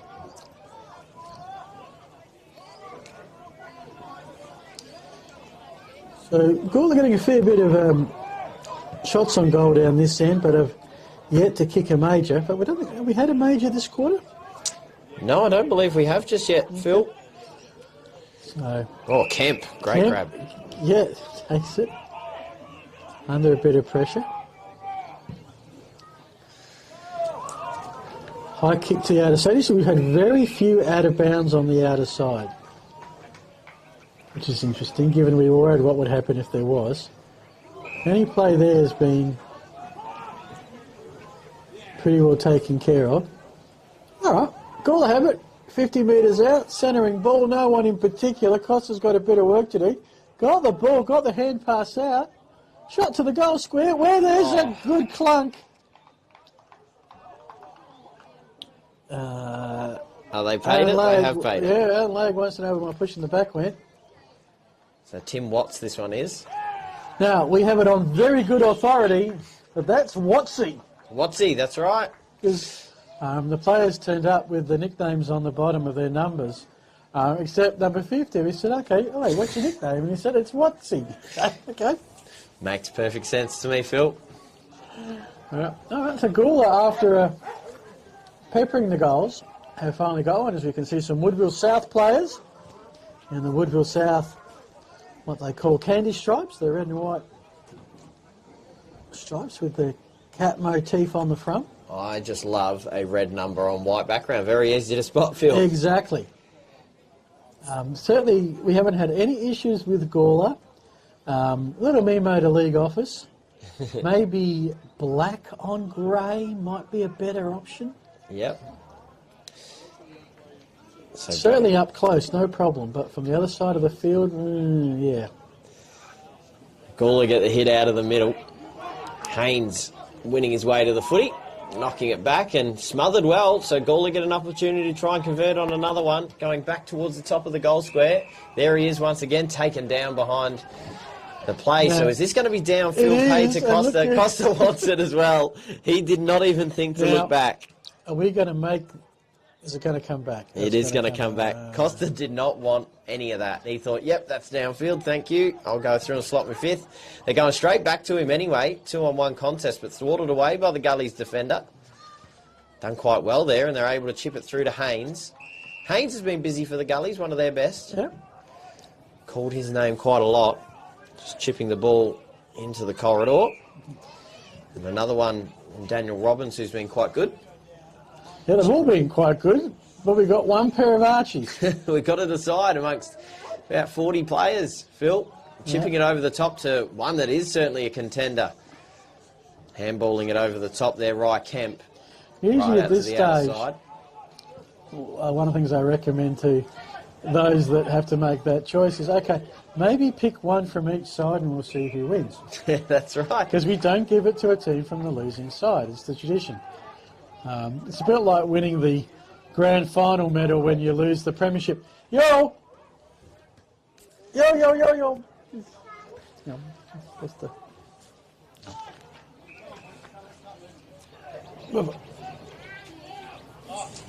Okay. Sorry about the yelling, but someone just picked up something and dropped a wallet or a camera or a mobile phone or something important. Meanwhile, the play goes on and free kick's being paid. A sort of interesting setup here. We are in the broadcast van, the filming footy broadcast van, on top of the hill.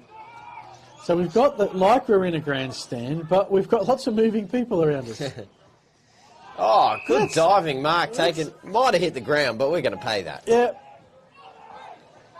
Solid mark taken there by Holberton. Just props a kick up to a one-on-one contest. Nearly taken by one hand out the back. Both players crashing to the floor and maybe a bit of high contact there from the Gawler forward in Tom Claxton. You rolled over his head. That's usually a free kick. So we've got the Modbury lads in front of us. So we've got gold numbers on black. That's pretty good. Won't So have what do any we got issues. here? North Adelaide versus Hawthorn. Absolutely we do. And Modbury also have the habit of the nicknames under the numbers. Not that we can really see them too well. Although I do notice Daniel Gurney's nickname is Gurney. I think might need a bit of work on that. Gurney comes in and lays the tackle. That's good timing. Long kick from Coonan has missed. A lot of action happening here at Tea Tree Gully, not necessarily all of it on the field at the moment. No, that's it. Everyone walking in front, people dropping stuff. And quickly, the Gullies looking to move out the back, beat two of the sets of hands there, and the Bunyip's going back inside forward 50. One-on-one contest and a mark taken. Here he goes again, looking to eye off yet another goal, snapping around his body. And as he put it through, a bit of a subdued lack of celebration there tells us it's not for Jonathan Costa. Another behind. So I do believe he's kicked 4 goals too in this one. And certainly I think, if my opinion means much in this one, possibly a winner of the Archie Thongs. I think it's only fair, Lewis, that if you're doing the interview, that you get the choice. I'm a great fan of the authority should rest with the responsibility.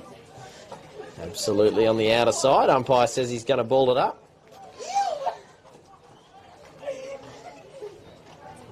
So down in front. Dangerous position here for Gawler to try and convert. Comes out the back. Haynes has been busy for the Gullies. And There's Hughes, late nomination. yeah, absolutely been handy, Hughes. So we've made a choice, and now it's a case of... Oh, the top. The barrel. Oh, to another nomination in Cam. Okay, if he kicks a goal from here, we'll consider it. Go back from whence it came. They've just kicked it to each other and back again. There's 36 on the field, and we just had 2 players go back to back. Gawler inside, I think you can see that Gawler is certainly finishing the stronger here at the moment, even though they're going into the breeze. But they haven't really got a goal here. I think they've got 1. And I can't recall if Tea Tree Gully have got any in the final quarter. This is where I'm hoping real soon Woodville South do come up with a team sheet for our second game. We're going with the numbers, Phil. We might be. That is a great goal to 28. No idea. I mean, usually if I get a team, I'm missing a player, they become the Phantom, or we give them a nickname. But here's a chance, Tea Tree Gully. Gawler just into some space. Didn't quite work, although loose ball. Costa's saying, give it to me, give it to me. But in the end, straight in front, can't miss territory for Dan Bentley, who kicked the first and gets a late one. Possibly the last of this one. Okay. We've certainly got our pool of contenders for the Archies here, Phil, but I think he's still just done enough to hold on to him. Bentley has been impressive for Gawler. And Gawler against the breeze here in the last quarter have been quite good. Yeah. Much of the play has been spent in their forward half. I suspect those 2 goals have probably made a bit of a difference if there was a score being kept. What we're waiting for is the football to return. Of course, one of the things with this is that the clock is actually still ticking through all of this. Yes. So if it takes 5 minutes to get the football back, well, that's 5 minutes of playing time lost. Something at this late stage I'm sure they're not too bothered about. No. They call it under-18s game. That was exactly the same and at Sandford under-18s level. And we had one game where the team was down by 8 points, took a mark with a minute to go, And you think, kick it in a hurry and you get a minute to go. But no, they knew they weren't going to get the ball up. And the time expired. So fixed clock, I kind of get it. Does have a couple of downfalls though. So going inside forward 50 of the Gullies. Spills out the back. They have an opportunity to try and convert here if they can spill it out and get a handball out of the pack, as there is a bit of push and shove here. Yeah. We've seen Sean Hughes involved in a fair bit of that push and shove down the end there. Just keeping his competitive spirit alive in the Masters competition. So basically at the top of the goal square here. Chance for the Gullies to try and score a late one. Hand pass comes out. Oh, knocked down off the ball there was Andy Arnold. Did drew a free kick, crashing his body straight through. Lucky he has a fair mop of hair for a little bit of a cushioning effect, but that would have hurt. He does stand up a little ginger and finally gets the ball back now, and he's able to retreat and get on his mark, but crashing through. A chance to try and convert on a goal. What has been a fairly tight contest. Did kick a goal in the third quarter. There's been nothing in it. No, there hasn't been. Scores are technically tied. Yeah. And this kick to change nothing. On his way through, there's a cartwheel on the mark. Who did that? How about that? And Andy Arnold, as cool as you like, that didn't bother him in the slightest. Well, there's a few highlights. Well, Sean that's in the spirit. That is in the spirit of the game. Things? Not only can he play great defence, he can also cartwheel. Look, he has actually, all jokes aside and all cartwheels aside, been one of their best. So, you know, maybe he's just trying to get himself a pair of thongs there with a cartwheel on the mark. Yeah. But he's done incredibly well there. So, I'm not sure how much it was promoted through the weeks at the various clubs that you're being streamed and everything you do can and said and will be shown against you in the world of social media. We're back in the middle. It's a clearance and some open space to Gawler through the initial attack on the ball. Just a bouncing ball about 30 metres out. And I've got to see through about 20 Woodville South players to pick it up. Comes back to Kemp. Definitely been Tea Tree Gully's best. He's had about 8-9 touches this quarter at least, and that one is an effective one. Finds Peter Gray. Too far out to score. Nice lead. We're right behind it. You're filming footy, Chris. You mentioned Dino on camera. G'day, Dino. Giving you the pictures. And here's a player who's had a couple of nice highlights in Paul Ostie. That kick at ground level, and I reckon that might be a stoppage. And this game is drawing towards its conclusion, I would say, Lewis. Yeah, absolutely it is. Only a couple minutes away from our second of our double headers. Gets knocked down in front to a dangerous position. Our man with the white mullet on the outer side chasing the ball down. Can he get a late goal? Down in the pocket there. Gets snapped out of the pocket. Oh, close to going through, but through for a minor score. It's almost like a couple of players know that there's not much time left and they've got that. And there is no time left. And I think they're happy with that game to be concluded, and now a chance to really have a good conversation about our Archie's player of the game. Well, I think you better scoot. Good luck. Do we think we're going to go ahead with the man we've been talking about, John Costa? I think so. I think so. So he's been fantastic. I'll go on my way, Phil, and you bring this one out to a close. I'll wave to you when we're ready to go. Look for me to wave as we work all this out on the run. So Woodville South and Modbury take to the field. We don't have a Woodville South team sheet as yet. That could be problematic as Lewis goes to do the interview. What will be interesting is how much of a warm-up time these teams get, given that it is supposed to start in 4 minutes between Modbury and Woodville South, but the first game started 20 minutes late due to a late finishing Sandford Juniors game. We'll find out in due course. So I hope you enjoyed that. I do want to thank Filming Footy, and we do want to thank our sponsors of the broadcast,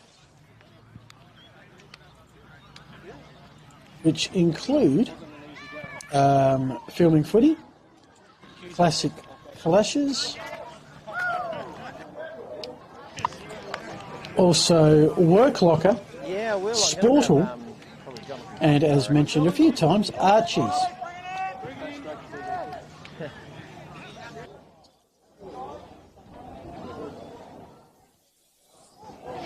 So I've just lost Lewis. Well, I got Lewis again. Okay. Teams are going to gather.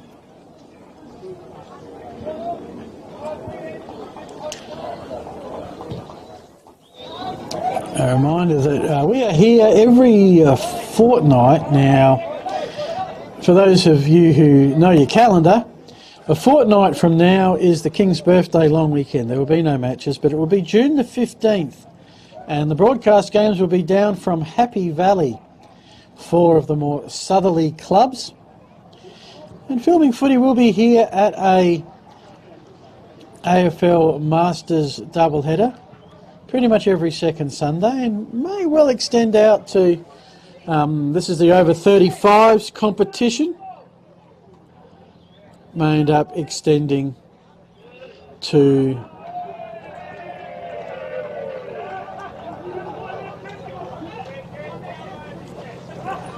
okay. So I've got a few things down here happening. I just wonder what is official and when Louis can take over. So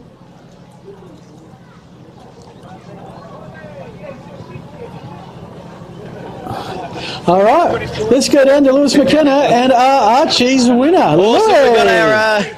We've got our player of the game here, Jonathan Costa. We've got both teams around as well. It's a fantastic game of footy, mate. I think you had 4 goals. Am I right in saying that? 5, but that's all right. 5. Sorry, we ripped you off there. So 5 goals for you, mate. It was fantastic, and it's such a great competition, AFL Masters. It was good to watch. My first time watching it, but it was good to watch. Yeah, mate. I've been second year now. I love it. It's just good fun. You have a chat with the opposition. It's come out, have a beer afterwards. It's just, I love to have a kick and a catch. And like I said last time, hold on to a career that probably should have ended 10 years ago, but it's a bit of fun, so it's good. Well, they got the 50s competition as well, so you can keep it going for another 15 years or so if you like. No, it was a great competition, and you obviously enjoy this one with the boys as well. Yeah, no, we'll have a few beers and have a good afternoon. And look, it's easy playing up forward with these guys. They just put their head over it and get the footy down there, so it's good fun. So hi to the camera. Fantastic. Hey, well, hopefully we got some thongs that'll fit you, mate. If these don't fit you, some nice pink ones for you, mate. So enjoy those. Yeah, brilliant. No worries. Thank you. Great game. Thanks, mate. Cheers, mate. Cheers. Well, thank you very much for watching. they'll swarm him here. Thank you for watching. AFL Masters. We've got the second game coming right up. Alrighty, thanks for that, Lewis. We'll wrap it up from here, or we'll take a short break, depending on how this is all structured. We'll be back shortly with the second game of the doubleheader between Modbury and Woodville South. So on behalf of Louis McKenna, Dino on camera, this is Phil Hurden saying thanks for watching. Be back with the second game real shortly. You've been watching the AFL Masters SA. Thanks to Filming Footy.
We're back live here at Barkana Oval and ready for our second game. Modbury and Woodville South. Woodville South in the red and white stripes, and we've got Modbury in the brown and the yellow. First game was fantastic between Gawler and Tea Tree Gully in the second game about to get underway. Got our team sheets presented to us in a little bit of a... We usually like to have them in numerical order, Phil, but unfortunately... We'd always like to have them in numerical order. But this one will do just fine. Ready to go for Modbury and Woodville South, as we've seen with the earlier game as well. They get both teams into the middle for a bit of a chat before both sides go out. No kicking, no biting, no scratching. That's right. They check all their nails and all that sort of thing. Earrings. My name's Lewis McKenna. I'm joined by Phil Hurden. Phil, you've just obviously gone to go get the team sheet, but it was a bit of fun there, and it's what I really noticed going down to do that interview a moment ago with the player of the game getting the Archie songs as well is that they just love getting around each other. There's no real kind of, not that there typically is with footy, but there's no sense of hatred or anything amongst the two sides. They love just getting down there and maybe having a drink and drinking responsibly after the game, of course, as well. So what I'm going to do, Louis, just folks at home, just bear with us as we organise things on air. We've just been given a sheet, which is probably for the umpires, not for us, but I have persuasive powers. And it's not in any order. It's in who's going to sign first order, I think. So I'm going to just type them into Excel spreadsheet. I might get you to call a little bit, and then I can, with Excel, put the numbers in, then do it in numerical order, and we'll have something to work with. Well, that's exactly what I'm here for, Phil, is to call the footy, and excited to get back underway here. They're having quite a lengthy chat this time. I reckon the chat for the first game only went half this amount of time. They must have caused issues in one of their previous games. But we are joking. So, yeah. There's a coin toss in there as well. One of the things that I've noticed with this, because all the players are gathered around, we have no view of the coin toss. We've got a list. We do. Looks like we have got a list. Awesome. That's another list. We'll take another list. We'll take no a problem second at all. Okay. Thank you. So Modbury, I'm going to give the early points to Modbury because they've given us not one team sheet but two, and they're both numeric. Although one thing I do notice is they do have Danny Smart and Thomas Vasic now. I'll have to remember this, Louis, because apparently they're both wearing number 60. Well, we've got two number ones as well on there. So one's 01. Yeah, we've got 01. We've got three number 16s. I wonder if the back of the jumper is 01. That's right. We'll have to keep a close eye on that. So keeping us commentators on our toes here, but we're in the middle, ready to get underway. If you want to send me, when you're calling Woodville South, just send me a Woodville South number. I'll do my best to tell you what that is. Absolutely. And so type up this team sheet. Got to work on the fly here. I'm filming footy, but do a fantastic job. Dino on the camera as well, sticking with it. Got the midfielders ready to go in this one. Ruckman shake hands before they go flying into each other. We were told that you're not allowed to have your knees up as well in this one. Yes, we were, weren't we? Yeah, we were told no knees up. Had to do a bit of charade work to try and guess our way through it, but we got there eventually. And the umpire does hold the ball aloft, ready to get underway. 20-minute flat quarters here. And if you're just joining us for the second game, no scoring kept in this one, so all played in good spirit. Handball out the back is good, and ripped away here by Woodville South, the Super Cats. Looking to go inside forward 50. Leading up at the footy, and a good solid mark taken. Ripping mark taken by McPhee. A little chip kick over the top is good. Take the extra little pass, and the ruckman in Kearns. They go long down the line to one of the number 14s. We'll have to work out which one that is. Close to the boundary line, tackled near. Little chip kick through and trying to find a forward for the Hawks. Snap around the body towards the top of the goal square, juggled out. Maybe met with a little bit of head contact there, snapping around his body, and the Super Cats get the ball back. Number 19 for the Woodville South side. 19, Matt Campbell. Matt Campbell is snapping around his body. Does get juggled over the line. Whether he got a hand to it first or not will be interesting, but Modbury, chance to try and convert here. So I believe this is Justin Leckie on the outer side, snapping around his body towards goal. Looks like it's pretty good. Just falls across the face and eventually trickles out. I believe this maybe just trickled to the left-hand side of the point post, so no score registered. And there wouldn't have been a score registered regardless, Phil. That's it. So there's no point in me saying that. Yeah. Certainly for old-time commentators, when women's footy came in, you had to adapt the language a little bit, which is fine. And now with Masters, we're adapting our language even more. Oh, the snap around the body close to goal. Couldn't quite go through there for Ryan Richards. But does go through for a minor score. So the first unofficial score of the game going the way of the Modbury Hawks. So this is where you're probably a little bit happy that Modbury are doing most of the attacking right now. No, that's right. But the Super Cats chip the ball out, and a good solid grab taken, ripped down on the outer side there by Engelson.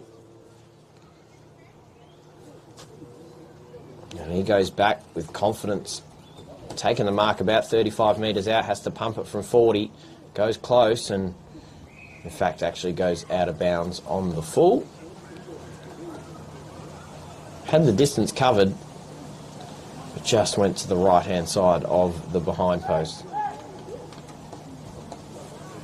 Looking for some options to present, but just chips a little 30-metre ball towards the paint of 50. Gets knocked inside to the corridor. The Hawks are good enough to retreat. Handing the ball back off once again, going inside forward 50 to the top of the goal square. Ball trickling out towards the boundary line now. Number 10 for the Super Cats. Good enough to retreat, but back in the hands of Engelson. Little chip kick inside, and a mark's being taken for the Hawks to try and convert on a set shot opportunity here.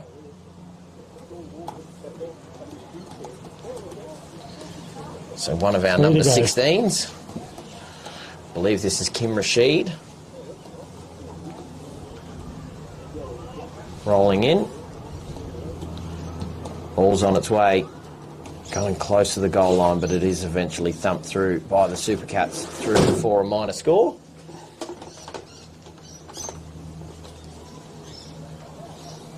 So Woodville South, much of the game being played so far in the Hawks forward 50.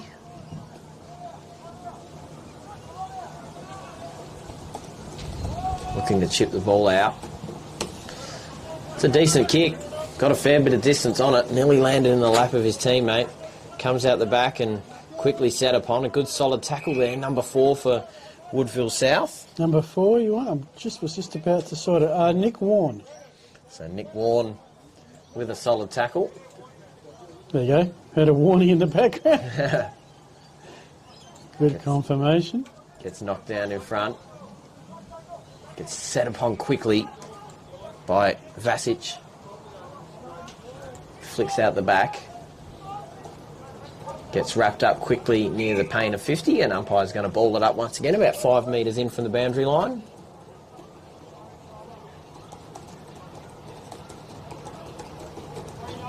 So umpire to bring it in a little further and ball it up. Gets knocked down by the Modbury Hawks ruckman underneath, maybe a little bit of high contact, and eventually is paid. So Woodville South, the Super Cats, trying to go again. Trying to find Warren short, but intercepted, and the Hawks go storming back inside forward 50. Kicks on its way. The Super Cats have the numbers through number 10 here. Number 10, Brett Harris. Brett Harris. We're working our way through it, Phil. I've got it. It's going to make it in a size that you can see it. So has to pass the ball back. Okay. Through to... Now, can you see that? I can see that. Okay. 27, we'll have to work out who that is. Oh, did I miss a 27? You missed the 27. Oh, that's fine. Nikoff. Nikoff? Hang on, where will I put him? Or Nick... I'm going to... Oh. So an extra little... Nikorov, I'm going to... Oh, 77 instead of 27, my bad. Pass over the top and intercepted there by Lane. Extra little hand pass. Gray. Good pass over the top. Leckie going towards goal. Does it trickle through? They're calling it touched. This is where they have to use the honour system here. I believe they have gone with the behind. So, a good use of the honour system. Okay. So, 23. Defisex. Yeah. There's a couple that required some interpretation of handwriting, Lou, so I apologise for all those that I have struggled to understand. No, I think you've done perfectly well, Phil. As we'll give you a chance to call your first action of this game. Alrighty. Masters footy at its finest. Woodville South in the red and white. It's a candy stripe kind of day. I'll tell you what, here's a chance. Number 6 towards the goals, which is, I'm going to say that was in Trona, maybe number 5. Kick comes out, though, by Modbury to Mark Sheen. His kick missed the target. Chance 47. If they can keep it in bounds, cleverly done by Martinson, although he's now wrapped up. Ball's going to spill out of bounds eventually and will be not a throw-in. This is Masters footy. It's going to be a ball up. If you joined us recently, we did have the Bunyips, the Gawler districts and Tea Tree Gully go back and forth, and an entertaining inaugural game for the two of us, Phil Hurd and Louis McKenna, with Dino on camera. And I'm just starting to see the sun come across. We are easterly facing west, and we're going to wonder how the sun's going to impact not just us, but the players a bit later. Oh, look at that for a grab. Frees up the open player. That was Matthew Cox. The shot on goal from a long way out has dobbed it. I'll get you a number in just a tick. So maybe number 59 there, I believe. I'll tell you what, he's got one heck of a sleeve. No, it's number 13 on the... Oh, Engleson. Engleson, I would say. And just looking at some of these kicks, the scoring to the right of screen is going to take a little bit of precision, I think. Not going to see too many from outside 30 metres. So they've done well here to convert on the first goal of the game, Modbury. But good to see quite well the games we've seen today so far, obviously only maybe halfway through this first quarter here for Modbury and Woodville South, but certainly the first game we called today, quite an even contest. Yeah, back and forth. Yeah, and neither side really dominating, giving every single player and team an opportunity, but one player we've called quite a bit so far, Ryan Richards for the Hawks, has had plenty of it. He's got a couple of moves on him still, which he can execute. Absolutely, and going inside, marked Jason there by Dunstall. Shane Barber. Yes, number 19. Shane Barber, not much angle to speak of. This will be right at his back, the wind, I reckon. It's in a good position to take a set shot. Is on its way. And I think it has gone through just for a minor score.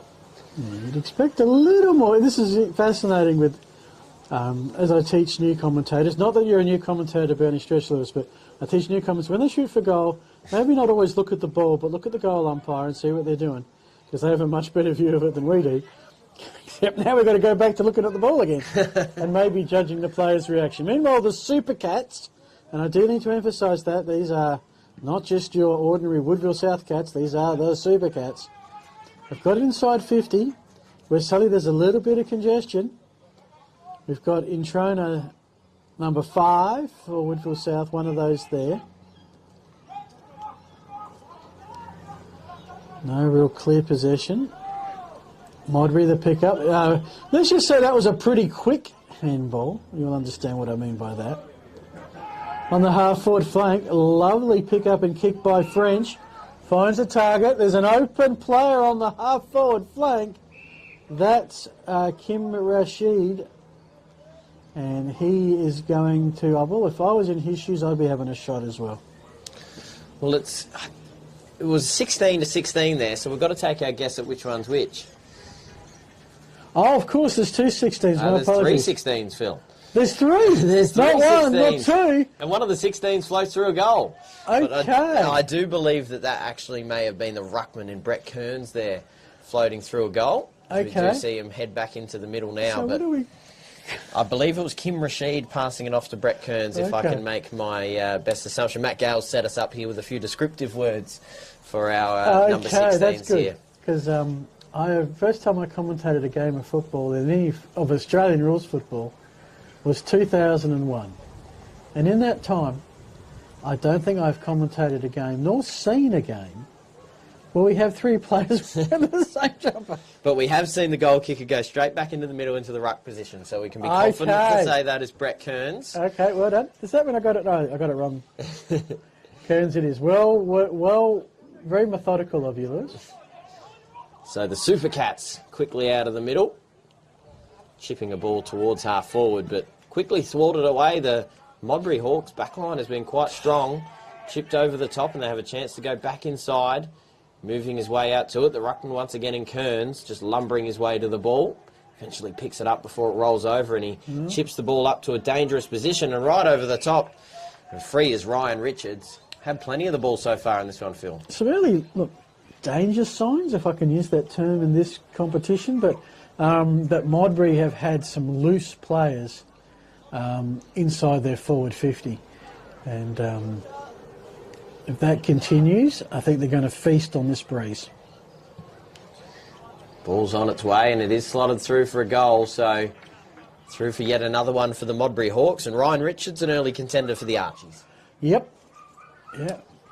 He's been dominating out of the midfield. We do thank Archies for their support. We also thank our other sponsors, Filming Footy, Classic Clashes, I always have to say that one slowly, Work Locker, Sportal, and, as mentioned, Archies. We thank them all for their support. Our first year Filming Footy, covering, did I mention Dartfish? I did mention Dartfish. You did, yes. First season covering AFL Masters SA, and it's a fascinating experience. So the Super Cats quickly moving it through, and extra little pass over the top is good. Moving it long down the wing, and a good mark taken. So a chance to try and get their first score on the board here, Phil. Yep. Always like to get one, but that won't last long as it's ended up with Dave Primer. Long kick with the breeze. That's the smart thing, and finding the target. So, yeah, Modbury are finding what I call separation from their opponents as that one goes into the pocket, where normally in SA Footy's last disposal, but this will be a ball up. So a good way for Modbury to hold it down in that area, and I can see that they really are using the breeze with great effect with those long kicks. Got down there from half back pretty much with 2 swings of the foot. Rucks go to it. Bit more congestion. 30 metres out. Super Cat's clear, but there's 2 Modbury players. Not sure if they're wearing the same number or not. Meanwhile, doing the do-si-do was Ingleson. Still a hot fit. This might be Ingleson going again. Avoids one, tackled the second time. And then almost a chicken wing. Oh, what's that going to be? I believe he may have called a throw there. Signal from the umpire. No advantage played on because it was only a behind, so he's going to take the kick here.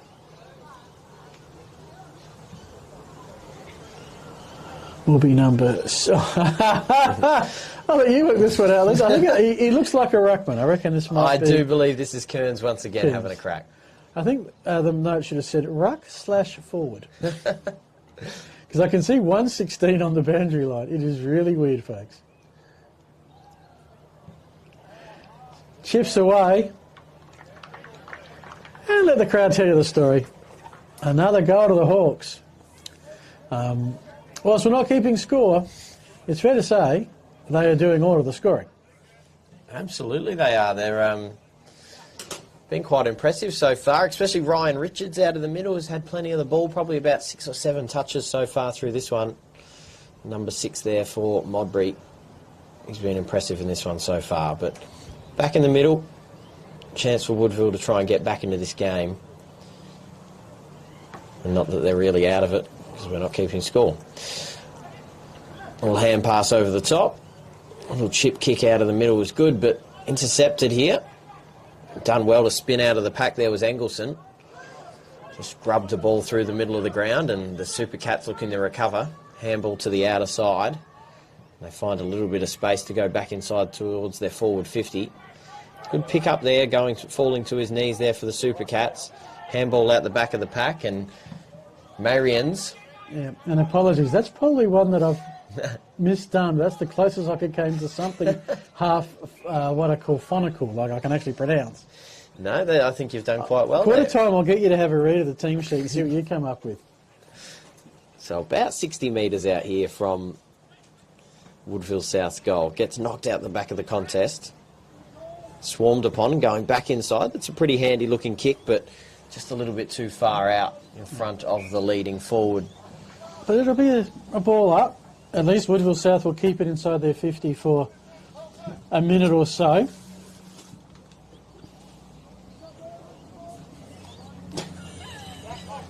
You just had a look in the how we pronounce number 1. Occasion it's number 7, which is Matt Clark, was much easier to read. Here's kick though into the secondary club rooms here. Finds a teammate. Modbury are clearing it very well. Got a 50 that I'm not sure who that is, but this number 7's got some skill as well. Back to one of the 16s who's not Keens. That was Kim Rashid, that one there. Okay. I think I've worked it out. Okay.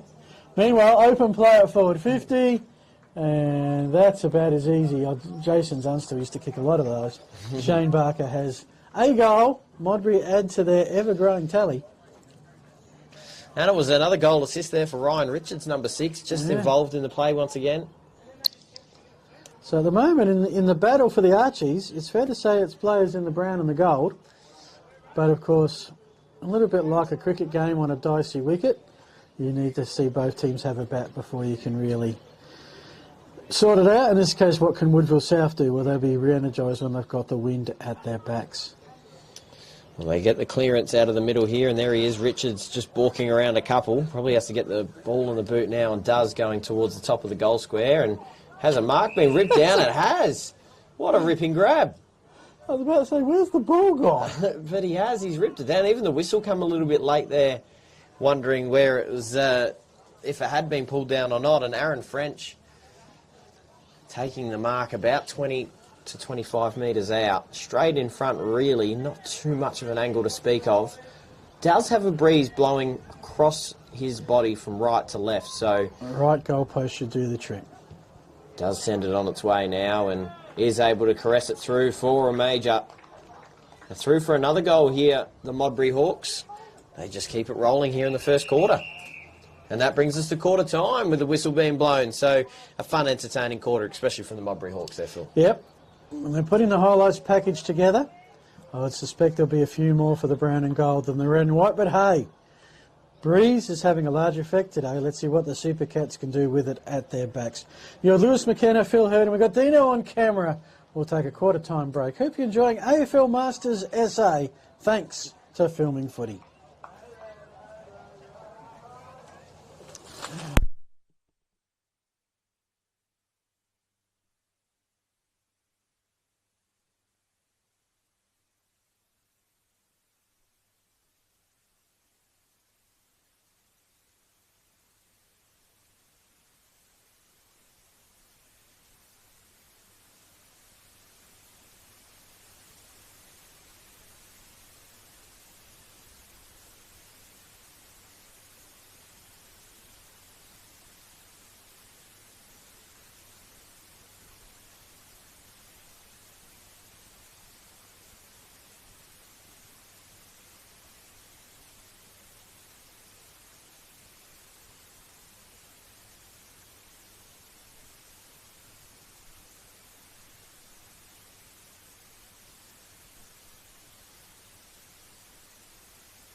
Coverage of the AFL Masters SA over 35s competition.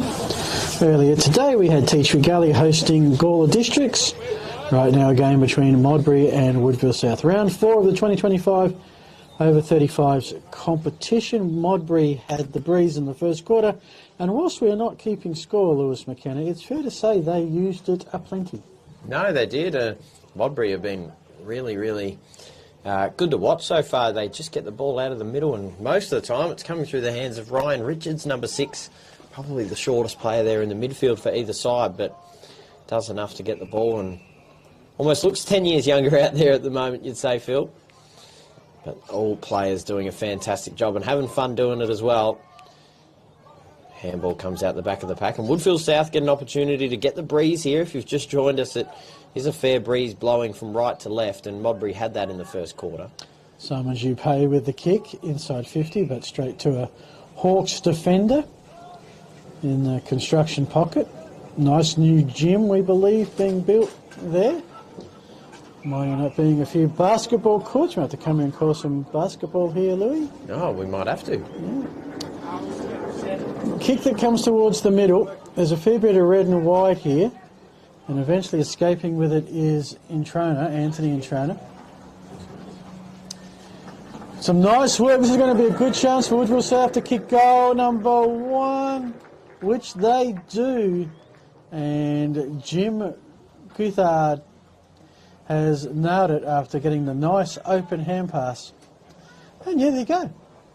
It's easy done. Change the game, just change ends. That's it. That's all you need to do. Just change ends, and obviously being the scoring end for much of the day with the breeze going that way as well. Yep. It's funny, often they throw out things like 3, 4, 5 goal breeze and you go, oh, well, it's just a bit of wind, but it definitely seems to be the case. Well, so far in this game, everything to the left, nothing to the right. Been a few behinds to the right, I reckon. Woodville South did get off a couple of shots in anger, but they were rushed ones. Tap to Modbury. And they're just moving it forward. Oh, that's a fantastic pickup from Richards. Get the feeling he's firming early, although we'll talk about Archie's in a sec because Modbury have played on. And they're all going back to the centre, are they? That was sort of an interesting one. That was Thomas Vasic with the kick. I would say he's missed. No, I think they have. They're all going back to the middle there, Phil. There was just a little... There was a very subdued celebration. It was. There was something, but it wasn't... Couple claps. It was like we were at a golf tournament, or those who are old enough to remember, and his Masters, Pot Black, which was a snooker tournament. All right. And you have to be very quiet while they're having the shots. But then they pot it and they get a little clap. Yep. And then we move on, and that's what we've done here. Nice goal, set up by Richards. Absolutely it was. He's had his hands all over this game, and Modbury to go back-to-back once again. In around it. Kearns on the outer side, Ruckman chasing it, gets tackled over the line and does eventually trickle out of bounds. So umpire's going to ball it up about 10 metres in from the boundary line as they do. Maybe with a goal celebration, Phil, my theory would be maybe not wanting to use any of that energy unnecessarily on a goal celebration. You won't see any of the Jack Ginnivan type of celebrations here, or Nick Watson or anything like that, I don't think. Probably not the types for those in their late 30s, early 40s, even early 50s. I think it's more a relief than a celebration that it's been a goal. Unless it is something spectacular. Woodville South, we're seeing a little bit of play on the outer side. Is it going to roll down the hill? Almost. It's going to be very close to that boundary line. They've kept it in play nicely. 1-on-1 contest, 50 metres out. Woodville South have it. Now, as you would expect, team with the breeze right down the middle. Beautifully done. How about the open space that opens up for Introna, and right by the line. There should be back-to-back goals to the Supercats. I often look at these things and think, can I kick it? And think, no. But that's Warney, Nick Warne, puts it over the net and down to Banksia Park. And gives everyone a much-needed rest as I well. was about to say, and the clock will keep ticking because now, this is interesting. Warney, well, you kicked it there. You can go get it. You could have just chipped away into the netting, They but have no, in you fact had to sent go him and down kick there. it down the street. Yeah, Okay. he's had to go down the hill. So do you reckon, if he gets another one like that, do you reckon he'll kick it high, wide and over the top of the netting? No, I don't think so. I think if he knew that it was him that had to go get it, then I think he would have rethought his choices. So he's coming back now. But no, Woodville, 2-1 here in this second quarter. Come right back into it and use the win to their advantage. Well, as much as we don't keep score there, they are unofficially winning the quarter. As we're back in the middle, you're Phil Herden and calling the play, Louis McKenna. Getting tapped down inside by the Hawks, and they quickly get to work to go back inside forward 50 with a bit of quick play and a good mark taken. Stretching out his arms there, Shane Barber. Has a shot from about 30 metres, and that's about the distance it seems on average for most of these guys out here this afternoon. So have to watch to see if this one goes close, and it looks like it has the distance covered perfectly.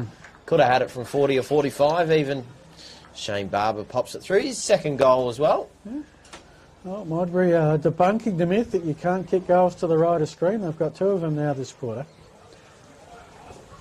They seem to be really clean out of their midfield, Modbury. They just get the ball, they back themselves in and they surge straight through. Meanwhile, part of the fun is getting the ball back. I think there is a... But what I also love about this, I'm not sure we can get a picture from Dino if he can hear us.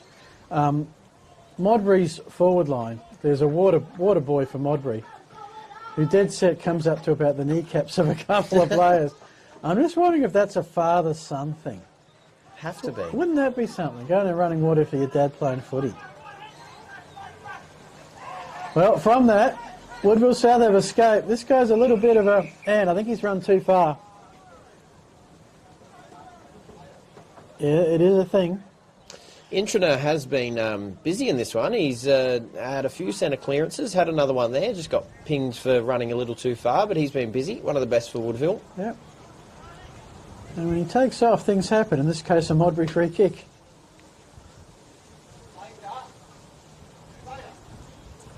Wing out of side. This is where we've got to put the 2x4s up. Modbury have it.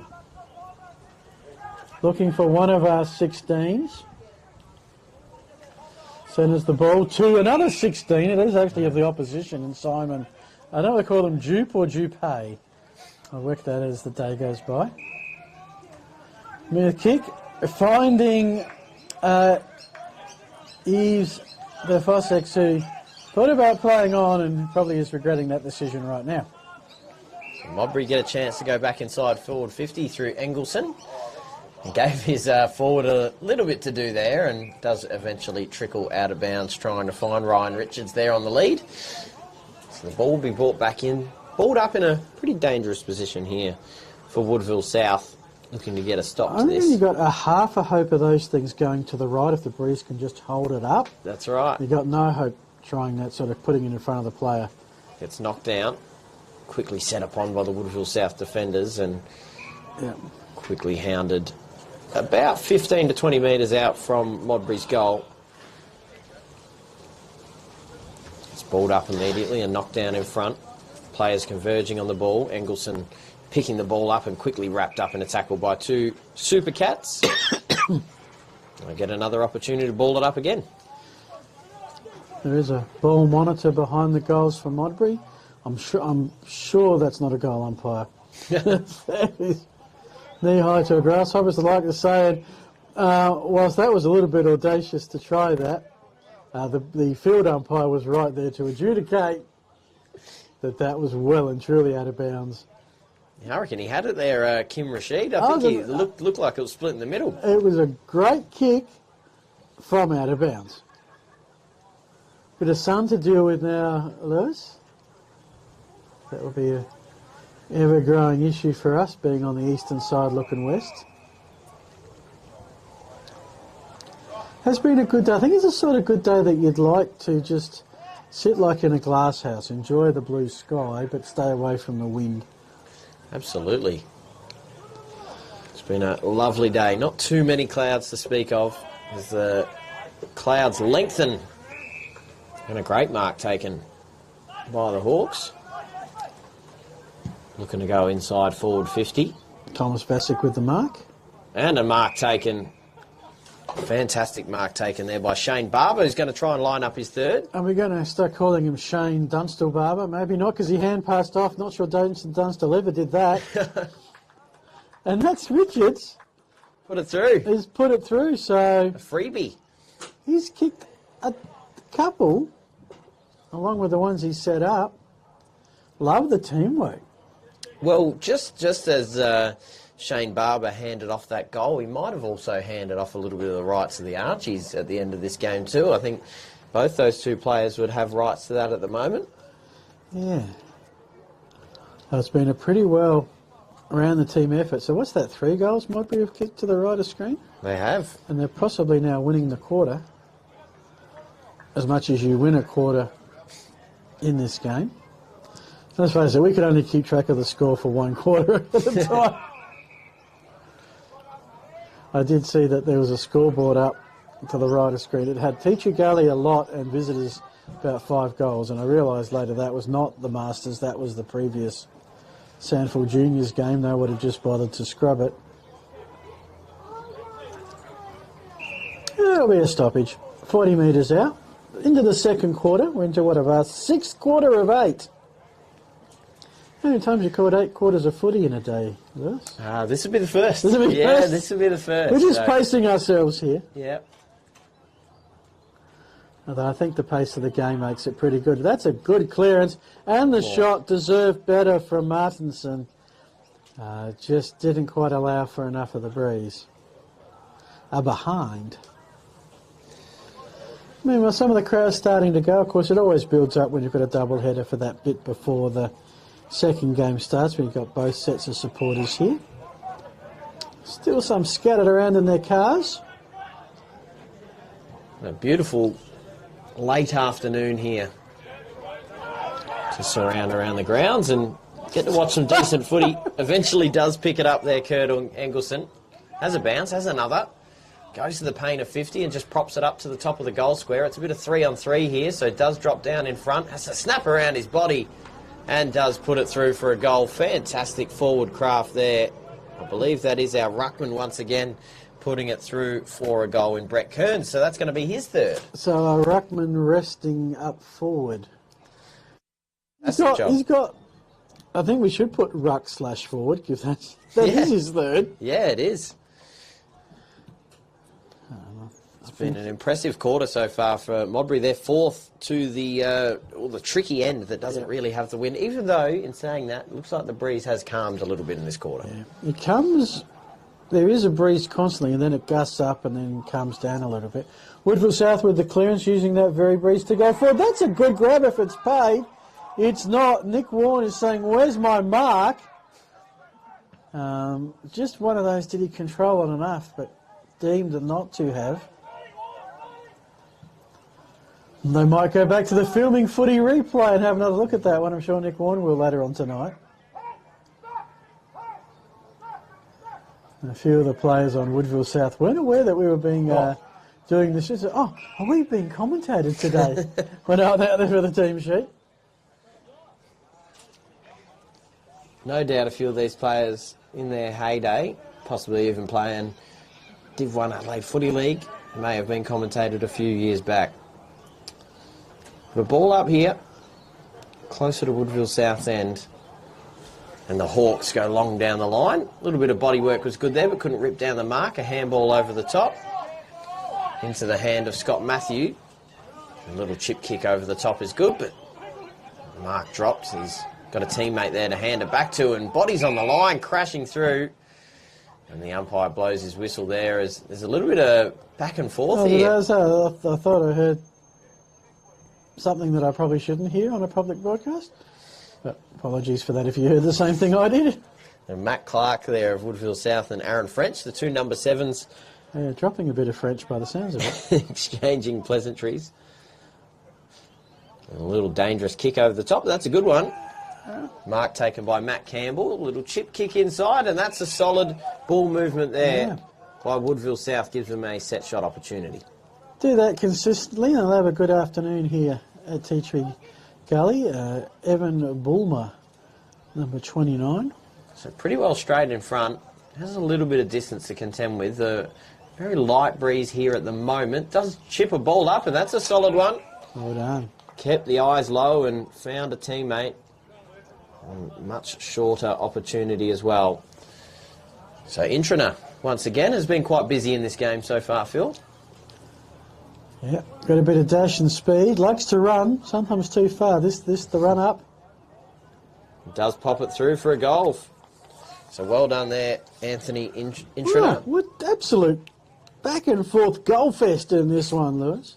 Yeah, the second quarter's been entertaining.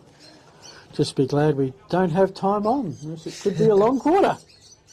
Instead, it will be 20 minutes. Yeah, 20 minutes flat and probably not a real lot of time left in this second quarter, Phil. No, there's been 6, 7 goals. I reckon maybe 8 kicked. Back in the middle. Ball up as it's been all afternoon. The ruckmen sort of tap it into each other from ground level. And Schroner got the hand pass out again. Woodville South going long, looking for a clunk, looking for a free, just looking for the ball. Here's Cloud, who's kicked the goal earlier, finds a run, and Schroner's got space. He's had space all day. And he doubles another one. Back-to-back goal for the Super Cats. They've done well. It's with these being two teams, Modbury's not that far away, but two visiting teams, more smattering of applause now than the louder ones we had earlier in the day, but we've now got the volume level about right. Yep, that's a goal. It's not quite. It is louder than Sandful Crows level. We're dead set. I've called one of their league games this year, and they kick a goal, and you just get the sound of silence. It was really, really weird. At least you get a few little claps here.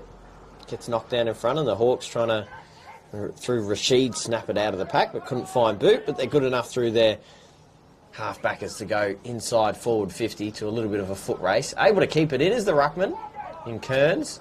Does eventually trickle out of bounds. Maybe had a little bit of a palm on that for a throw, but we'll let that one go. And I noticed you mentioned before 260s. Yes. Yep, we're getting around the numbers here, Phil. I think we've got it. I think this second quarter we've reached our flow. Modbury is one of your larger clubs. Sure, they haven't retired so many jumpers they don't have it. 21 players. I think it's whatever fits type of scenario here. Is Intrana out the back. Has a couple goes at it, couldn't quite pick it up. Does have another opportunity to pick up the loose ball. A little chip kick is good. Into the lap of Matthew. Or at least we believe it's Matthew. Intrana down in front. He's had a couple cracks at it this quarter. He's had a busy quarter. I'm Scott seriously Matthew. Considering, do I just go down and ask at half time? We might have to. Or do I have to ask a sort of a bystander and he might know? Intrana once again gets the handball out the back of the pack and maybe hung on to a little bit too long, shoved in the back. So he gets a free kick. Certainly been the best player of this quarter on the ground. Had an impact on this one. Here goes, and when he's not running amok, his kicking's pretty good as well. Spots up a teammate who runs off his opponent from the cricket pitch. And marked by an opponent. That was Campbell with the kick initially. Now it sits with Engelson, who's been busy, bringing it down the commentary wing, which we appreciate. Thank you so much. One of the Phantom 16s, as there's a Woodville Super Cat player who's about to come off because I think he's just stretched or strained something. Modbury ball, attacking at centre square. That kick a little misdirected. And that was, I think, Velotta, who just got a ball they were not expecting. Quickly, Woodville South transition to the half-forward line. Free kick, holding on. And it will go the way of the brown and gold. So second quarter, you think, winding down to a close here just about. AFL Masters action. Thanks for joining us on your Sunday late afternoon, early evening. Brilliant afternoon here. Loses the ball there, the Super Cats, but they get the handball out. Looking to go inside forward 50 and finding a teammate leading at the football, but the Hawks good enough to intercept. Little chip kick over the top and right on the paint of 50 gets wrapped up in a tackle. Going to be balled up. And what's been a fairly even quarter, I think if I'm not mistaken, 4 goals apiece in this one. Of course, no scores are officially kept, but it has been an even ball game in this one. Yes, if you're wondering where the score bug is and where the time clock on your stream is, well, there isn't a score, and the time clock is kept by the umpires on the field. He pretty much set a countdown at 20 and press go, and when it beeps, that's the quarter done. So the Hawks have an option inside through Rashid, but slips through his hands. He gets a boot on it going in, but maybe called for a bit of kicking in danger. So no, kicking in danger. So Intrana has had plenty of the ball here in the second quarter. Chips the ball inside. Lots of open space in this quarter, you may have noticed, folks, and I think that's a fatigue element from the players. As another mark is taken. This one by Martinson. Tries to run off his opponent, does got the kick away in time. Is there someone at the back? Or what will the bounce of the ball do? Oh. Just through for a minor score. I was waiting for the smattering of applause, but there was none. That's a behind. Modbury ball. They'll bring it back out. Woodville South have some numbers here. One of our 16s, who I'm going to make a guess might be Alex Edwards. So it's only taken me a half. And then we'll never ever call Modbury ever again. Or we might call them again and they might have different numbers. So it won't matter. You eventually get a hang of it, Phil. Yeah, it's only taken me 20 years. Umpire gives the signal. Let's ball it up.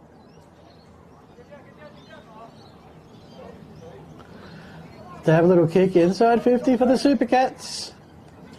They've certainly had a much better, this has been a much more even game this quarter. Yeah, for sure. Than the first one. That was pretty much one-way traffic to Modbury. And so that would be interesting to see what comes of it in the second half, given there's not much of a half-time break to reset.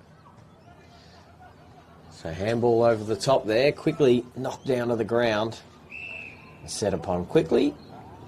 We saw much of the game be spent right in this pocket here in the first game with all the breeze blowing down there. But it has calmed significantly, I feel, in this second game, even though the breeze did almost roll that ball up there from the umpire towards the boundary line. Rashid, or Rash, is on the back of his Guernsey, gets called for dropping the ball, holding the ball. And quickly going inside forward 50 of the Super Cats, a one-on-one contest. Beats both of the players there and falls out the back of the pack. Who can be cleaner with the ball? On the floor, comes out the back, extra hand pass is good. Has to try and turn around through a tackle, gets wrapped up quickly and called for holding the ball. Great tackle there in defence for the Modbury Hawks. Chip to the outer side, finds a player in a little bit of space, does drop it, but has a lot of space to work with. Extra pass over the top. Great pass there coming from our man in Ryan Richards. And they do cut off the corridor into Kurt Engelson. Frees up the loose players. This is put into space. Interesting collision coming up. I think if you're going to lay a great... And that was a really good tackle made by Brett Harris. Only problem was number 16, which I think is going to be... Rashid. Rashid didn't have the ball. 16 to 16, that means that must be Keames. Tell me this bloke's 16 and I'll send this to the front bar. But no, it's number 60. Let's say it's Thomas Bassett because I really don't know. Oh, the whistle for half-time just blew and they're going to say, yep, go on, have a shot. I was going to ask what happens here. Do we have kicks after the bell? And we do. So we're back to a 16. Let me guess. Keames? Okay. Yeah, Kearns, yep. Who's had 3. Oh, there's Kearns, thank you. This for 4.5. No pressure. To the left. Swing back. Looks a goal for mine. Smattering of applause. Says that's 4. He's Tell you what, if he kicks another 4 in the second half, how can you not give him the Archies, Louis? Absolutely. We've got one pair of Archies behind. I'm looking at him, and I'm looking at him, and I'm thinking they might not fit him, assuming he's a size 12 or 13. But Sorry. Look, we'll find someone. I'm sure we'll be able to pass him on to a teammate. But, hey, it's not wrapped up yet. It's just like Cinderella, is it? We take him out. So when you played, Will, can I just have a look at your foot for a sec? Yeah. If it doesn't fit, we'll go someone else. I think that's the way it's going to work at the end of the game, Phil. But certainly a leader at the moment with 4 goals for Brett Kearns, and an entertaining quarter for both sides there. Yeah, it was. That was great. Goals end to end, some nice highlights.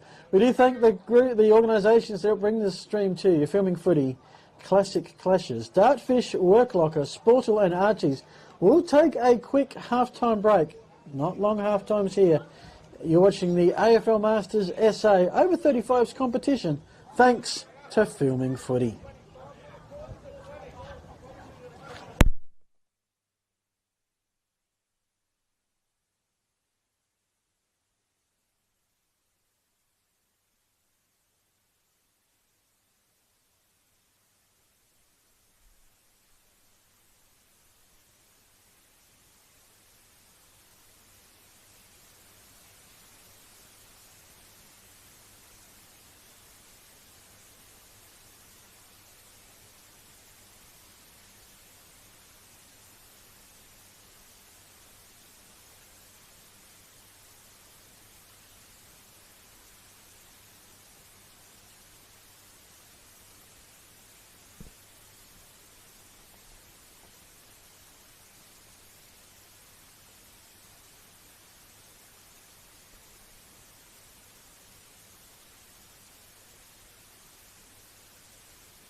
Welcome back. Filming Footy, bringing you the AFL Masters SA over 35s competition. There's also an over 50s competition. They play alternate weeks, round 4 in what's a fortnightly competition.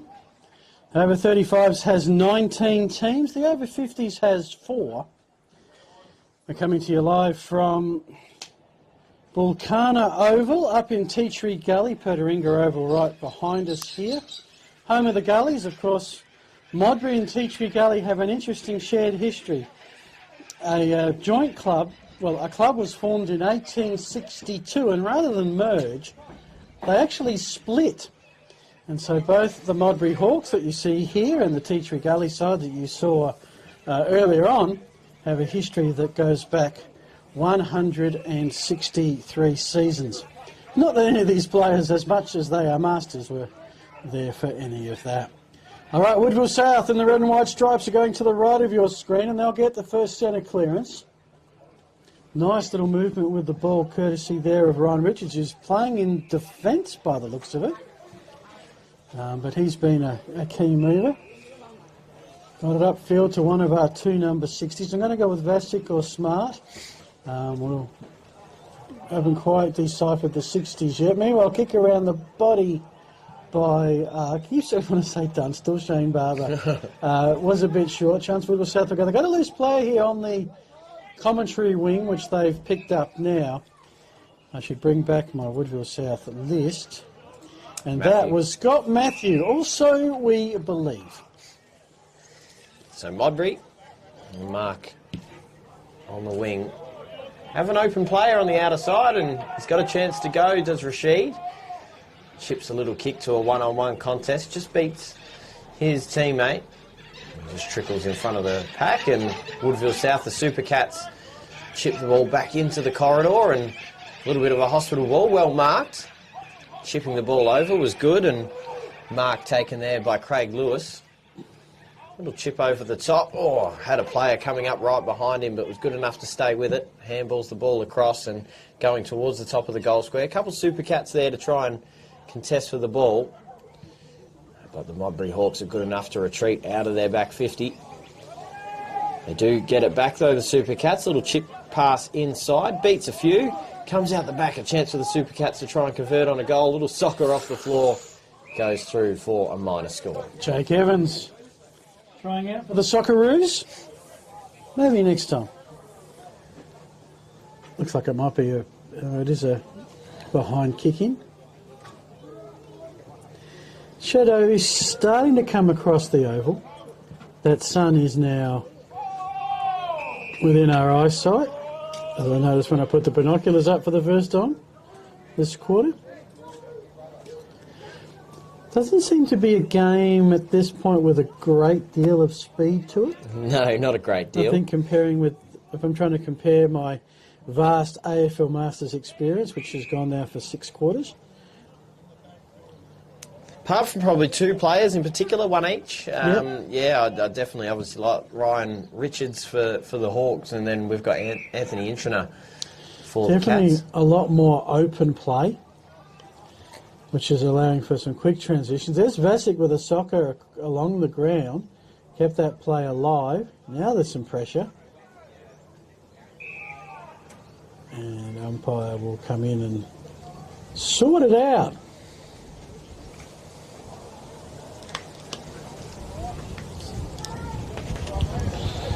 So a ball up here in the pocket for the Hawks. Still a gentle breeze kind of blowing towards their end, but certainly not as harsh as it was in the first game and even earlier on in this game. Tried to balk around a couple there, the Hawks forward, but Intriner picks up the loose ball and is able just to saunter down on the outer side. He takes a bounce. He remembers to do that this time.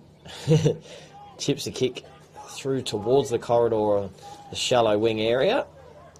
Ball's now in dispute. A little underground hand pass is good, and into the teammate in Ryan Richards. A couple goals to his name already. Goes inside forward 50. Ball's in dispute once more and gets tackled to the ground. About 30 metres out from the Hawks' goal. Scott Vassell. Oh, look got here. Younger veteran. No? Or younger version? Younger version. Of what? Yeah. We'll work it out. A bit of aerial ping pong. A bit of a tackle that went a little bit longer than I thought most would allow. Woodville South are keeping possession, just avoiding the tackles enough to get it to Scott Matthew, who's in the back pocket. Puts it up high, which is probably not the greatest idea with the breeze, but hey, this works. Super Cats mark, just defensive side of centre wing. This is Matthews. He ran all the way up for that. That's fantastic work rate. Kick though, probably the run probably impacted the kick. And a high kick from Aaron French straight back to Woodville South. A little chip kick over the top for the Super Cats. Looking to move their way through Martinson. Over the top, Coulthard. And that's a solid mark taken deep in the pocket there for Warney, Nick Warne. Now this is going to be a challenge. Especially with the breeze almost blowing, well, it is blowing to the left-hand side. So we see a kid run up right behind him, looking to film him, try and get him on camera here. We'll be able to get a couple different angles of this after watching the filming footy. Has to try and snap it around his body. He is going to go nowhere close. Still going to be in a dangerous position though, and a solid mark taken in defence for the Hawks. And that, of course, is Aaron French going to the outer side. A good mark taken by Engleson. Yep. As I said, they've been able to move the ball quickly, the Hawks. Not with pace, but just decent kicking. Oh, that one might just miss the target. It's actually going to stay in momentarily and be run out of bounds. So that's, what, one kick, and that's gone almost from 150-metre arc to the other.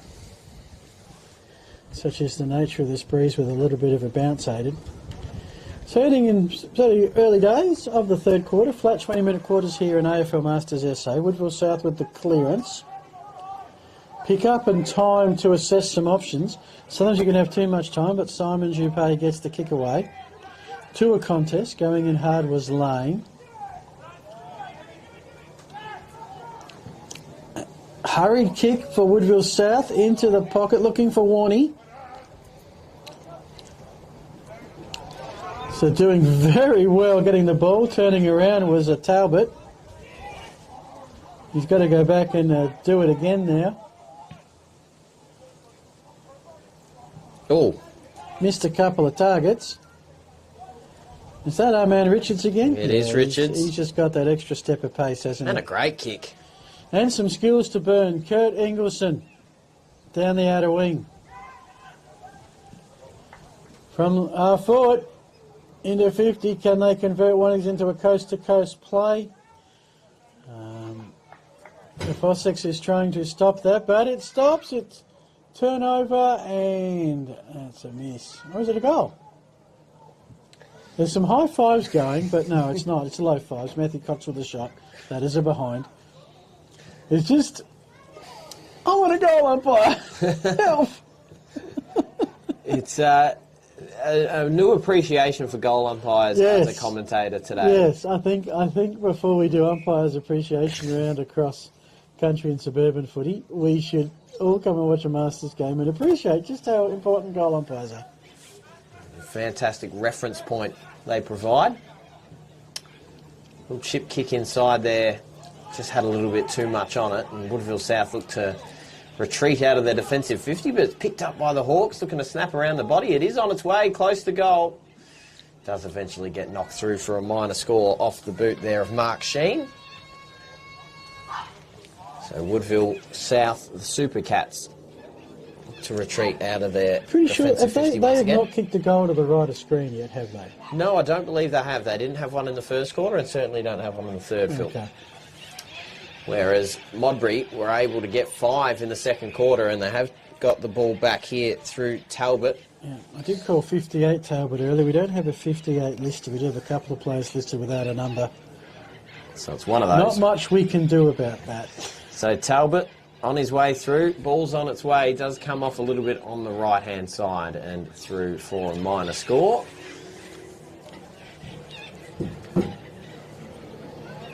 So about halfway through this third quarter, you'd think, Phil, it's been still momentum sitting with Modbury at the moment. Yeah. And really nobody is in any hurry to do anything.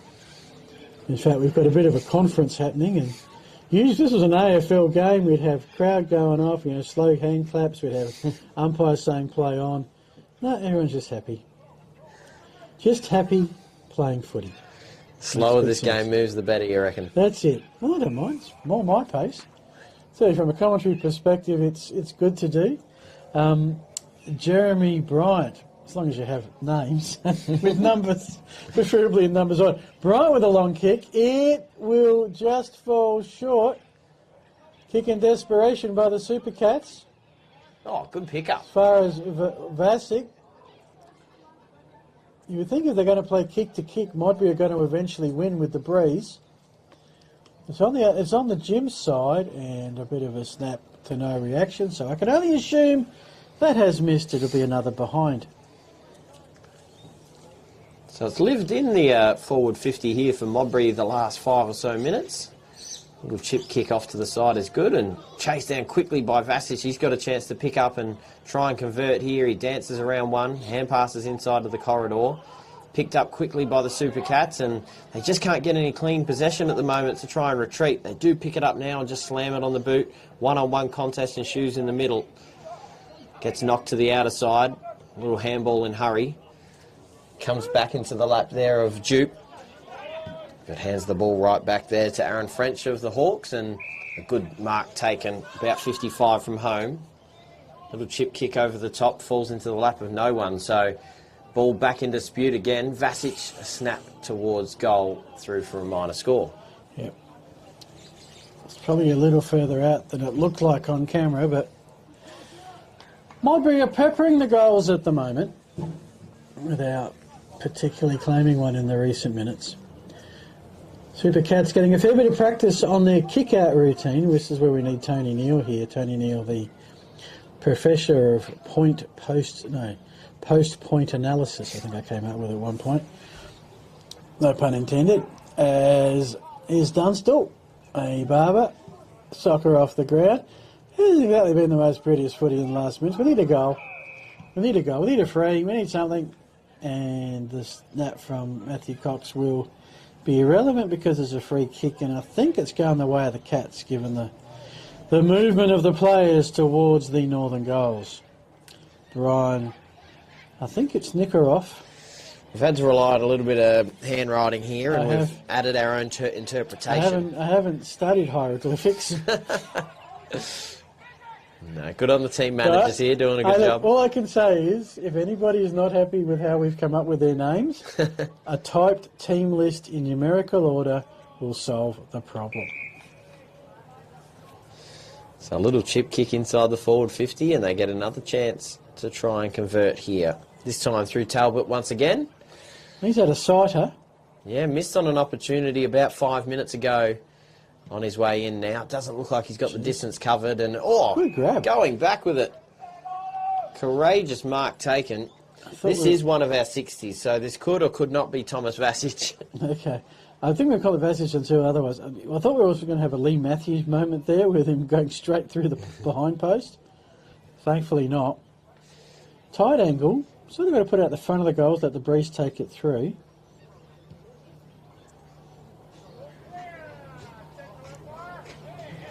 That's a goal. That's a goal. That's a goal. We actually had interesting. This is an interesting way to do it. Field umpire stood behind the player having the kick and adjudicated the kick. That's a good way of doing it. Absolutely, well planned. As we're about to get a dust storm blow right through the media centre here. But yeah, finally we do get a goal, which is nice. And Modbury keep on rolling.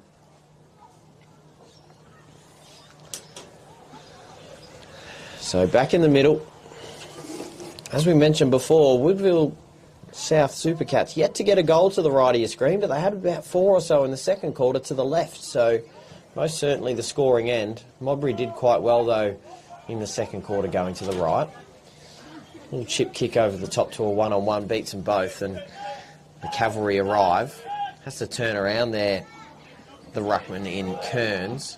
But hands the ball back to Woodville South into the middle. I believe this is Intrina going once again inside forward 50. And just hits the chest there of the defender for the Modbury Hawks in Scott Lane. Little chip kick gets dropped, and Ryan Richards going to work once again. Balks around. A little grubber of a kick is good though, and finds a teammate. Just handballs it out the back and is called for holding the ball. So solid tackle there made by Intrina. So there's games every fortnight without the public holidays. There's going to be 11 rounds. So this goes through until September the 7th. And I'm just noting, as Woodville South trying to get that mystery goal, and is that going to be hiding the ball? You might be up for this. Sunday the 7th of September, 1 p.m. at the Lirrup Oval. There Masters Riverland Super Dogs against Gawler Districts. We already know one of the teams. I'll give you some of the other teams as we this game progresses.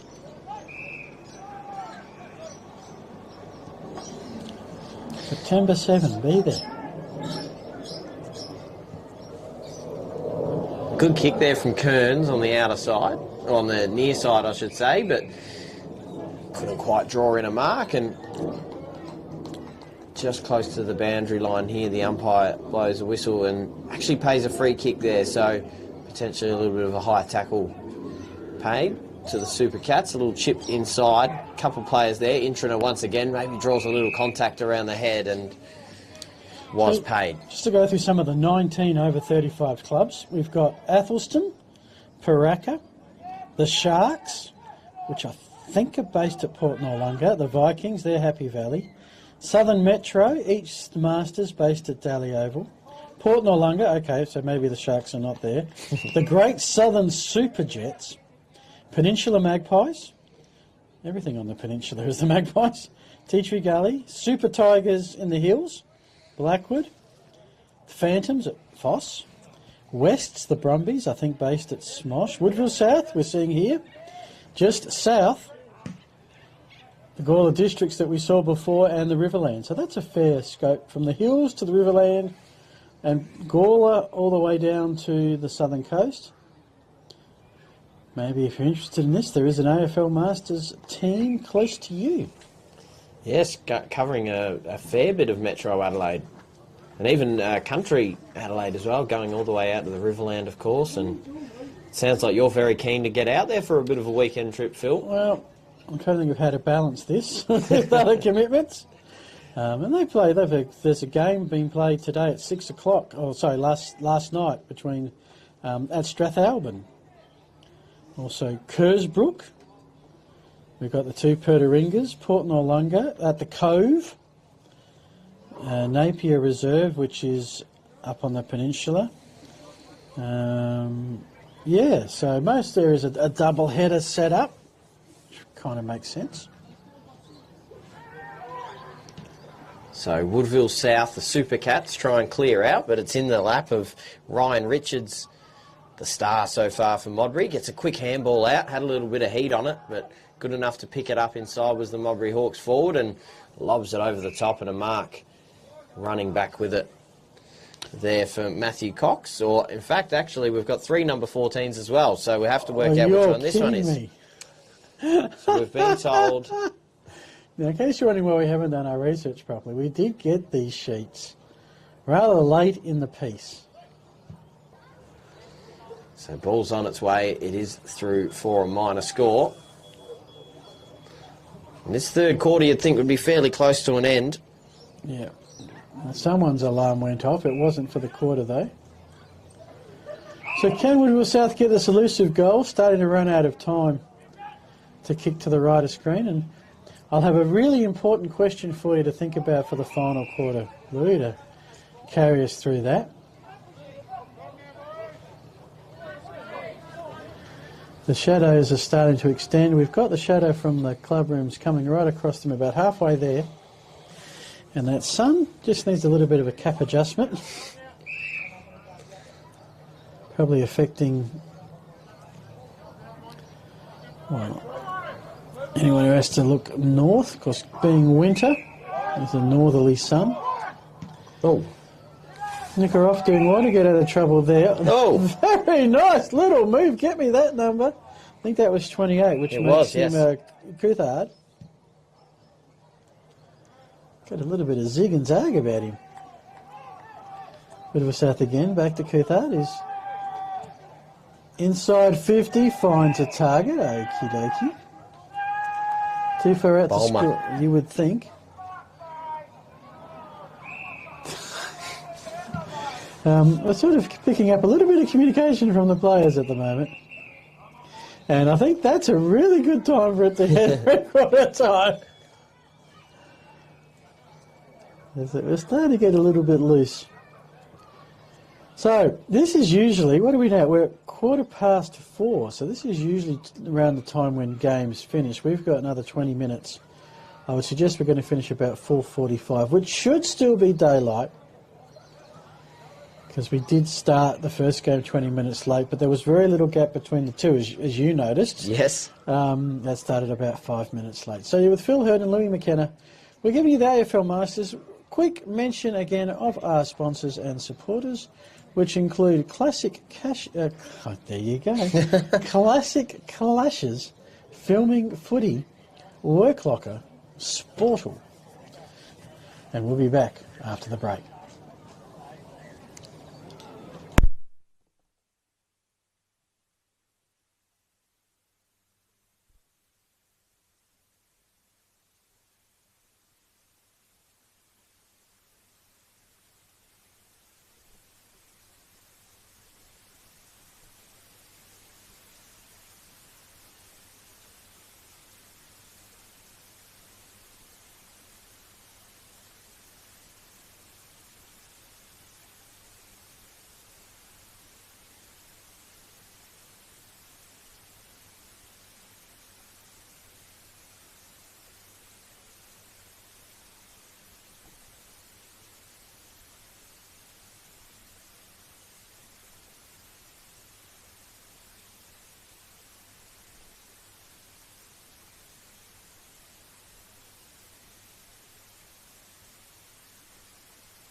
Welcome back, Tea Gully. If you've been with us all day, well done. Been a doubleheader of AFL Masters football brought to you by Filming Footy with Dino on camera, Phil Hurd and Louis McKenna. And we've been chilling out, enjoying the uniqueness of AFL Masters, which is all about the participation, just playing footy, the camaraderie and the teammateship and the spirit of the game. And it has certainly been an experience for the both of us. Absolutely it has been. It's been fun to watch. Just a good group of older guys getting around it and, not really caring about the results of the game at all. And really getting stuck in. So, underway here in the fourth quarter. Even though we're not keeping scores, Modbury have been quite busy. But Woodville have an opportunity with a little bit of breeze behind their back to try and get back on the board a little bit here in the fourth quarter. It does slip through hands and quickly set upon there and tackled to the ground. So forward 50 stoppage here for Woodville South. Warney couldn't quite claim the catch on that one. But it's a stoppage inside Woodville South's territory, who've shown an ability to kick goals to the left of screen. Around the body, Ancinata, bouncing ball, and you just stop, and you just wait to see if anybody claps. In Trona, sorry, with the thing. On ruck, by the way, Peter Van Ren's number 35. I should give him a mention. We try and give everyone we can a mention, although it is a little tricky with the numbering system. Now, this is the Phantom 58, who just finds touch. Just landed on the line there, so... Although... They're both going to concede that it just went out. Yeah, okay. I think I had a good look at that one, Phil. I'm pretty confident. No, you and I, right on the line, you and I both, you know. So if both of us agree, and we had certainly had line of sight, but anyway, it doesn't really matter. So Martinson takes the mark for Woodville South. A nice little kick here, right to the pocket. Yep. And mark's been taken here. I believe this is Nick Warren once again. Okay. And you can hear the shouts of Warney coming from the goal square, but he had a shot like this in the opposite pocket at the other end of the ground. He does decide to go top of the square this time. Mark's nearly taken, but does get knocked down to the ground and quickly set upon by a pack of Hawks. All right. Got a question for you. Yes. One of the things we noticed is the back of the jumper. Yes. Has nicknames on it. Yes, it does. I'll come back to the question next stoppage. So the Hawks retreating. Coming here to the near side, it looks as if it is going to go out of bounds. It does eventually So my bounce out. question to you is, if down the track when you're eligible, what nickname would you put at the bottom of your jumper? Oh, I've had a few throughout my schooling years, obviously going back a few years. I don't have a real lot. I'm referred to, my name is officially Lewis, but I get called Louis by most people. Okay. So that would be the boring answer. I'm trying to think of something more entertaining for you, Phil. Not more team? Well, you could do that, Louis the Fly. Yes, I am young, but I'm not quite that young. I understand that reference. So Woodville South losing the bounce, and it looks like it is going out of bounds. What about for you, Phil? Well, what are we going on? We're obviously, we've got an over 50s comp. I'm assuming you're eligible for that. Yeah, I am well and truly. What are we putting on the back of your Guernsey? Oh, look, my nickname growing up was, in sporting circles, was Stats. Stats? For reasons that, if you'd probably be aware, I do a lot of number work, which has made today kind of interesting, I should add, in Trona's kick. So, yeah, it'd probably be Stats to keep that, and usually, or it's Phil H, which is kind of the, I guess, like yours, the boring one. They're really the two in my neighbourhood, unless I came up with something completely new. Look, I'll be a little self-indulgent here, and I'll tell you one nickname that did stick in school for a little bit, and I'll come back to that in a moment, as it is a snap around the body, but well smothered away by the Woodville South defenders.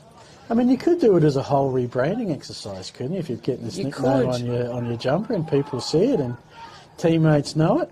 I played a game of school footy a few years ago. This is many years ago, actually, probably year 9 or 10. Look at Reynolds. By the way, yes. Reynolds taking the ball. It's just a reminder that you do have to decide who the archers are going to. I think he's certainly in contention. Brett Kearns is another one who has obviously kicked 4. Well, he hasn't kicked any in this half, I'm pretty sure.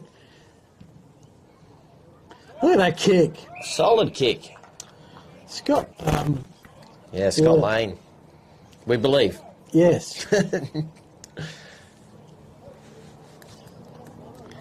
Any feedback? Send us a type team sheet. Pops it through. Loves it. It's just a Modbury again showing you. You can kick goals to the right of screen. So, where do these guys... So, you're talking about a previous nickname? Yeah, I did have one, and it's footy relevant. I was an okay footballer kind of throughout my schooling, and there was one game in particular where I think I kicked about 7 or 8 goals, and it was definitely my best game of junior footy growing up, and the nickname at school stuck of Fev. Fev! And in fact, actually, on my year 12 jumper and all the way through the next few years, my nickname, and a lot of people didn't even know my first name, they just called me Fev. So, okay. Yeah, and look, a bit of a self-indulgent nickname there. If you're not going to be self-indulgent today, I don't know when you can be.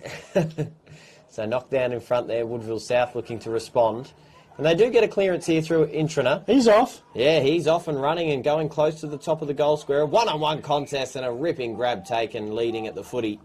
Warren, who's been busy up forward for Woodville South. Just got a little bit of room there on his defender. Hands on hips, wasn't happy with his effort there, but Warren has an opportunity. About 30 metres out. Ball's on its way. Does split the middle. So through for a goal. And a fantastic goal put through by Warren. Been one of the best for Woodville South.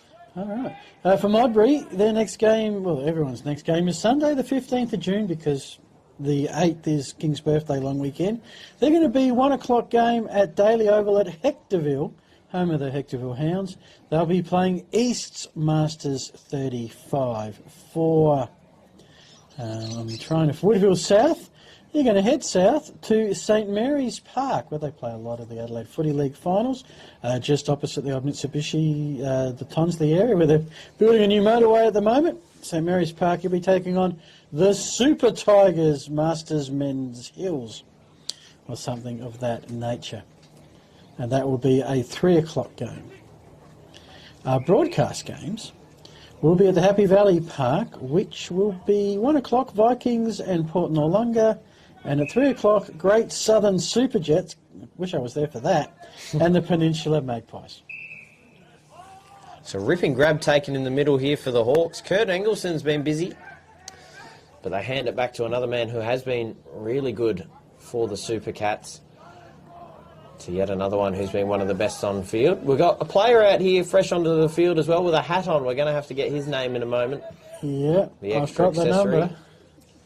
And falling back and taking a grab, and a handy grab at that. So 28, Coulthard. Okay, so the number with the cap is 12. Snapping around the body. And the only Put it problem through. is, you can have a look, We don't have a 12. we don't have a 12. So that's our mystery man in the cap. Yeah. We can call him Kappa. We'll go with that. Woodville Kappa. That's the point we've got to here, folks. As the shadows slowly descend and we're into about the final 15 minutes of this game, the players are obviously still going at it. One-on-one contest on the wing. Is the ball going to sit? Bit of push and shove.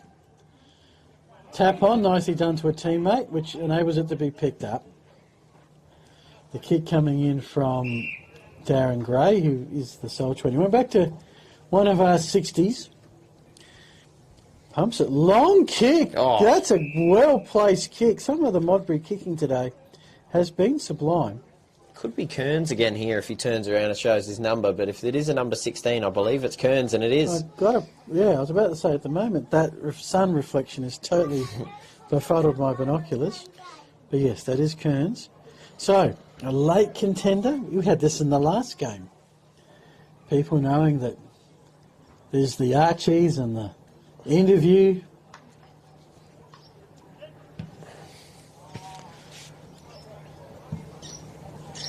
And no reaction. Yeah. Is there a reaction? No, there is a couple high fives going on here, so I believe he has actually put it through, Phil. He has kicked it. He Oh, has my kicked goodness. it. So that is the 5th for Brett Kearns. There wasn't even a single clap from anyone. Not a single. Look, it was almost like a team joke. We're just not going to react when he kicks a goal. Well, there you go. Maybe fatigue has seriously set in and they're saving every potential ounce of effort that they've got left. I mentioned that before as Intranet.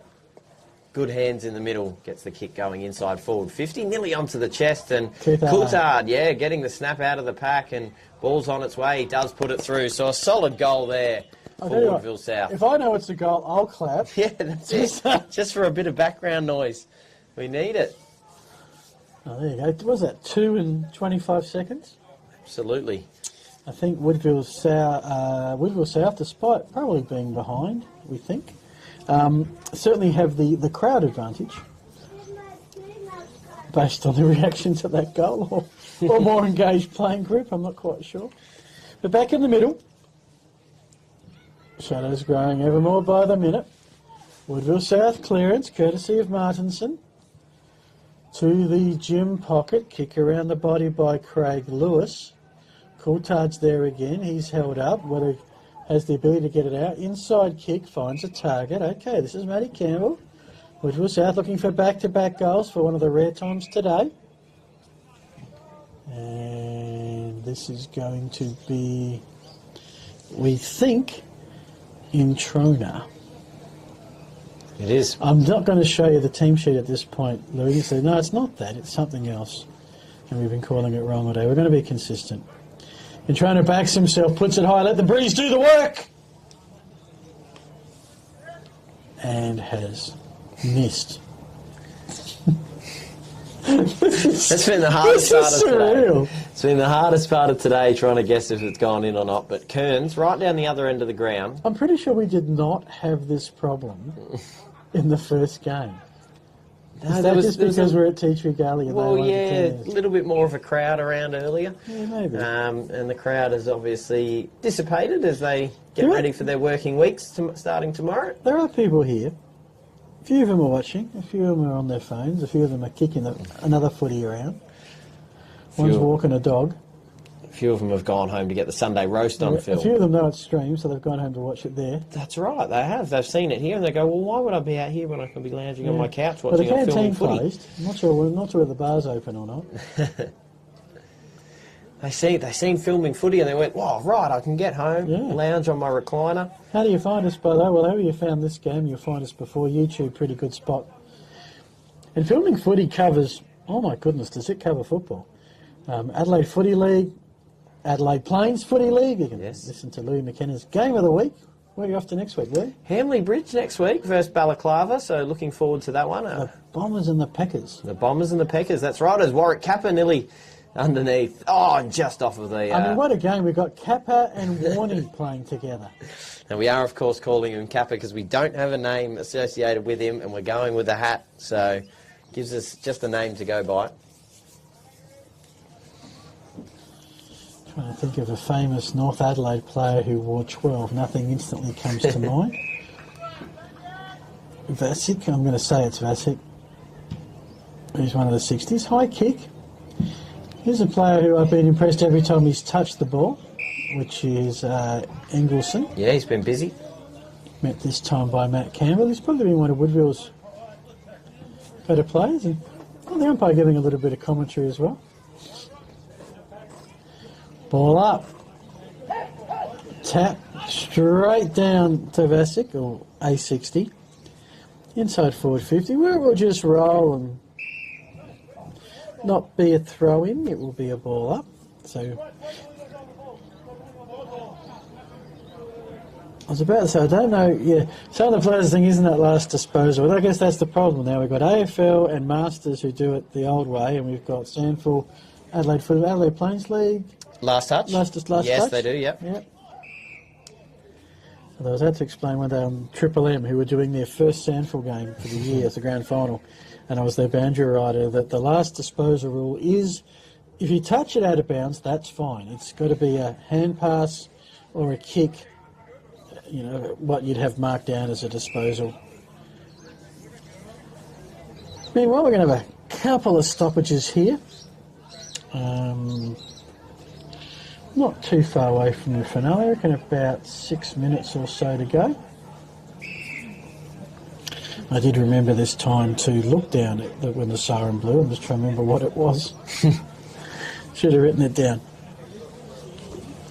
Down the cool end, I will admit that sun's got a little bit of punch to it if you're out of the breeze. It's making the binoculars a bit of tricky work. Correct. I think the binoculars are a dead loss down that end. Well, I'll tell you, that's some great play by Engleson. He got the kick away to one of our 16s. I believe this may be Rashid. In fact, no. Possibly this is our man who's got 5 goals, whose name Brett Kearns once again. Yep. Team play. Oh, look, a bit of a push. Kevin Pridmore is going to have a free kick if he wants it.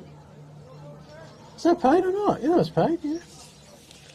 Kevin walks away thinking it was a throw-in. No, it's your ball, son.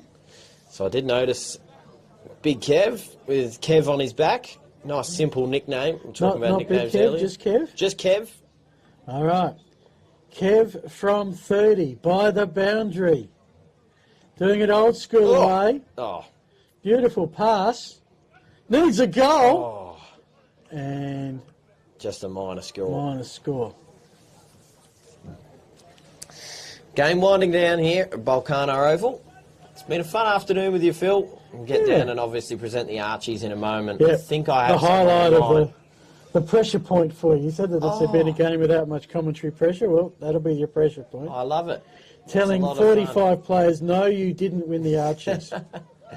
No, I think this one is fairly easy. I've got one in mind right now, but there he goes on the outer side. Once again, had a good fourth quarter. Coulthard's been good. Yeah, he's been good in this fourth quarter. It does turn the ball over there as Modbury looked to chip the ball to the outer side into Edwards. Extra kick over the top and a little bit of space. Has a shortish option, about 30 metres over the top. Has Kearns there, able to pick it up off the bounce and works around one, does well, handballs over the other. Has to quickly get the hands away, but done well is Intrana to bat it away and quickly wrapped up in a tackle. About 10 metres in from the boundary line near side. I've got it about 3 to 4 minutes to go. Don't have it timed to the second. Right in front of us here and a few, that's sort of the Woodville South fan club down the front there. A few on the oval who may not be insured to be. Anyway. Kick forward. He's going to run onto it. Oh, look at this burst of pace. Eagleson. Will he run the goal? Will he hand pass? Will he banana kick it? He'll banana kick it for a point. Of course, I shouldn't say banana kick it. Check side. Check side. Is the correct South Australian description. So Intrana to get the ball back from about 30 metres away in front of the old club rooms there. Yeah. So Harris, Intrana's most certainly been the best on for Woodville South so far. In fact, that's Intrana there now, over the other side. If he managed to do both those things, he definitely is their best player. Incredible. Look at him go! He's done well. Late in the final quarter, he's off for a run, have a bounce, finds the target, that's the important thing, and here come Woodville South. Martinson looks for options. Kicks to where it's a 2-on-1 contest, but yeah, Modbury work it out, kicks it back. Well, now it's 3-on-1 Woodville South. Martinson at ground level, not really pressured. Chance for a pick-up. All right. Martinson centres the ball. Can Woody South get a late one? They've got a chance here. Warney runs to it. Hand pass out to Intrana. Back to Warney. They're conceding ground. Now they have a chance to turn around. He snaps it around the body for Kappa. He can't quite pick it up. And I think from that, the field umpire's not going forward. So what they're doing, they're conceding a behind.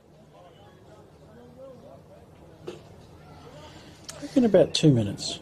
Well, as this one finishes off, and a good mark taken there by Engleson, who's been very good. Who's your current pick, you think, for the Archie Thongs player of the game? Oh, I think you and I, we almost gave it to him in the opening 5 minutes. And every time he touches the ball, he does something really good with it. And that certainly is Ryan Richards. I don't have any problem with that as a So we're going Ryan Richards or Brett Kearns? I was kind of sitting firmly in the Brett Kearns spot. He's kicked 5. As I said, you have the responsibility of wearing the raft directly from 45 rejected throws. Right. I was firmly on Ryan Richards early on. I think I've fallen into the Brett Kearns fan club. So I won't object to that either. Had 5. Yeah. And done plenty in the ruck. A handful is one of my co-callers in the Sandful, where it rhymes, talks about. Handful in the Masters doesn't quite work as well. But probably a better feat given its shorter quarters.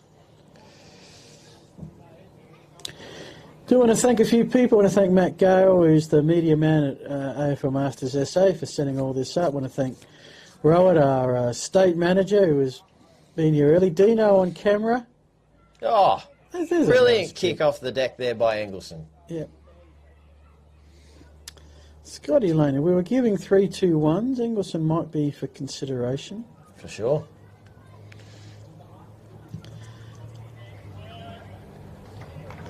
Okay, it's a goal. Confident that time, Phil. I'm confident that sounded like a nice goal. I'm a bit tired. Kind of clap. And you would have thought that we're just about seeing the end of this game. Yeah. Pretty close to the end. Full time minute. Yeah. Anyone fit on the bench? Is the comment. I'm done. Anyone want to have a last run? It's the nature of Masters footy. Yeah. Coming to a close here at Volcano Oval. It's been fun. Snapping out of the pack, Woodville South, and quickly marked by the Hawks defenders. Not too much movement from the Woodville South forwards on that occasion. On the outer side here for Kearns. Probably about to get a pair of Archies in a moment. Just turns the ball over. I hope you've got a large size. I don't know if they're going to fit him looking at him, but we're going to give it to him anyway.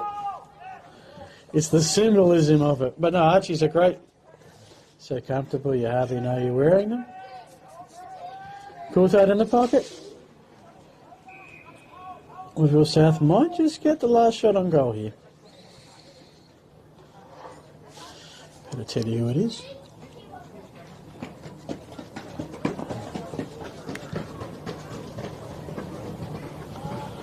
The stabbing kick gets no reaction. That was Scott Matthew. Yeah, missed everything. Yeah, out of bounds kick. So Ryan Richards, a little chip kick over and eventually lands in the lap of his teammate. Little tap over the top inside the centre circle now. Woodville South winning their way to the footy. Hand pass over the top and looking to go back inside forward 50 with the clock winding down, but intercept mark here by Richards. As we see an e-scooter just zip past, I'm pretty sure that's as fast as they can go. Yeah. You may have not caught that on your camera. You may have heard it in the sound effects though. So tucked against the boundary line, a little chip kick over the top is good, and mark taken by Jeremy Bryant. So Jezza is his call, going inside forward 50 and easy mark taken in defence. So Bulmer takes off a 45-degree kick inside and marks taken by Nick Roth. Out to the outer side and Woodville South look to move. All right, so it is the Super Cats. One last run with it. Inside kick. Looking for Van Rens, who just taps it forward. Now it's the Hawks of Modbury on the counter-attack, and he really has opened up. Everyone is sort of at walking speed at the moment. One-on-one contest in the square and a clunk. And a hand pass. Oh, don't tell me we're going to butcher it. Oh, gee. I said he is not Jason Dunstall. He would never have done that. Sean Barber was trying to do the team thing to Kevin Pridmore, who was not ready for it. Didn't quite have the space. Not hiding the ball, it's a stoppage.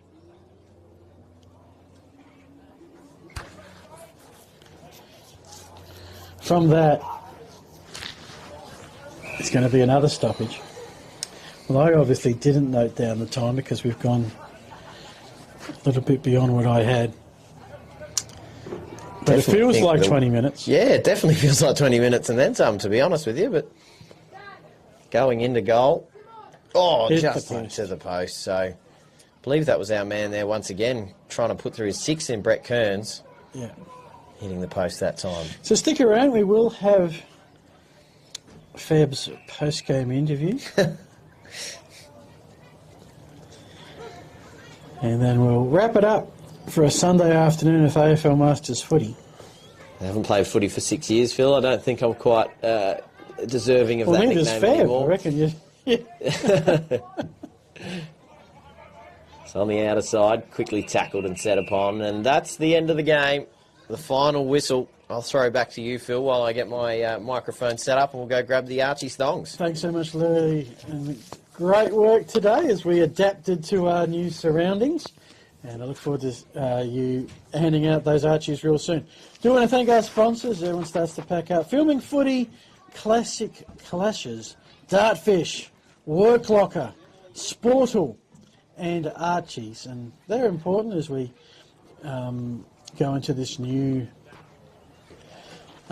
streaming program with the AFL Masters. Of course, we'll be back. Filming Footy will be back Sunday, June 15. King's birthday weekend in a fortnight, so there won't be any games. It'll be the following week. Happy Valley is the location, so from 1 corner of town to the other. Did say our thank yous, but yeah, thank you to all those that have had us here, including Tea Gully Footy Club. Venue provider, very important for this kind of thing. I thank the umpires. Very non-controversial kind of game, and I guess when you take the score out of it, so does a lot of that stuff. And great to see the teams and the families and the friends and the fans coming out to give some support. I think I'm about to lose my team sheet because Woodville South have just realised they need this.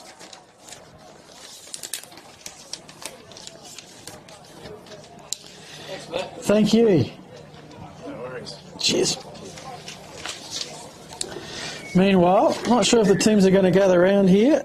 Louis got to corral them a bit.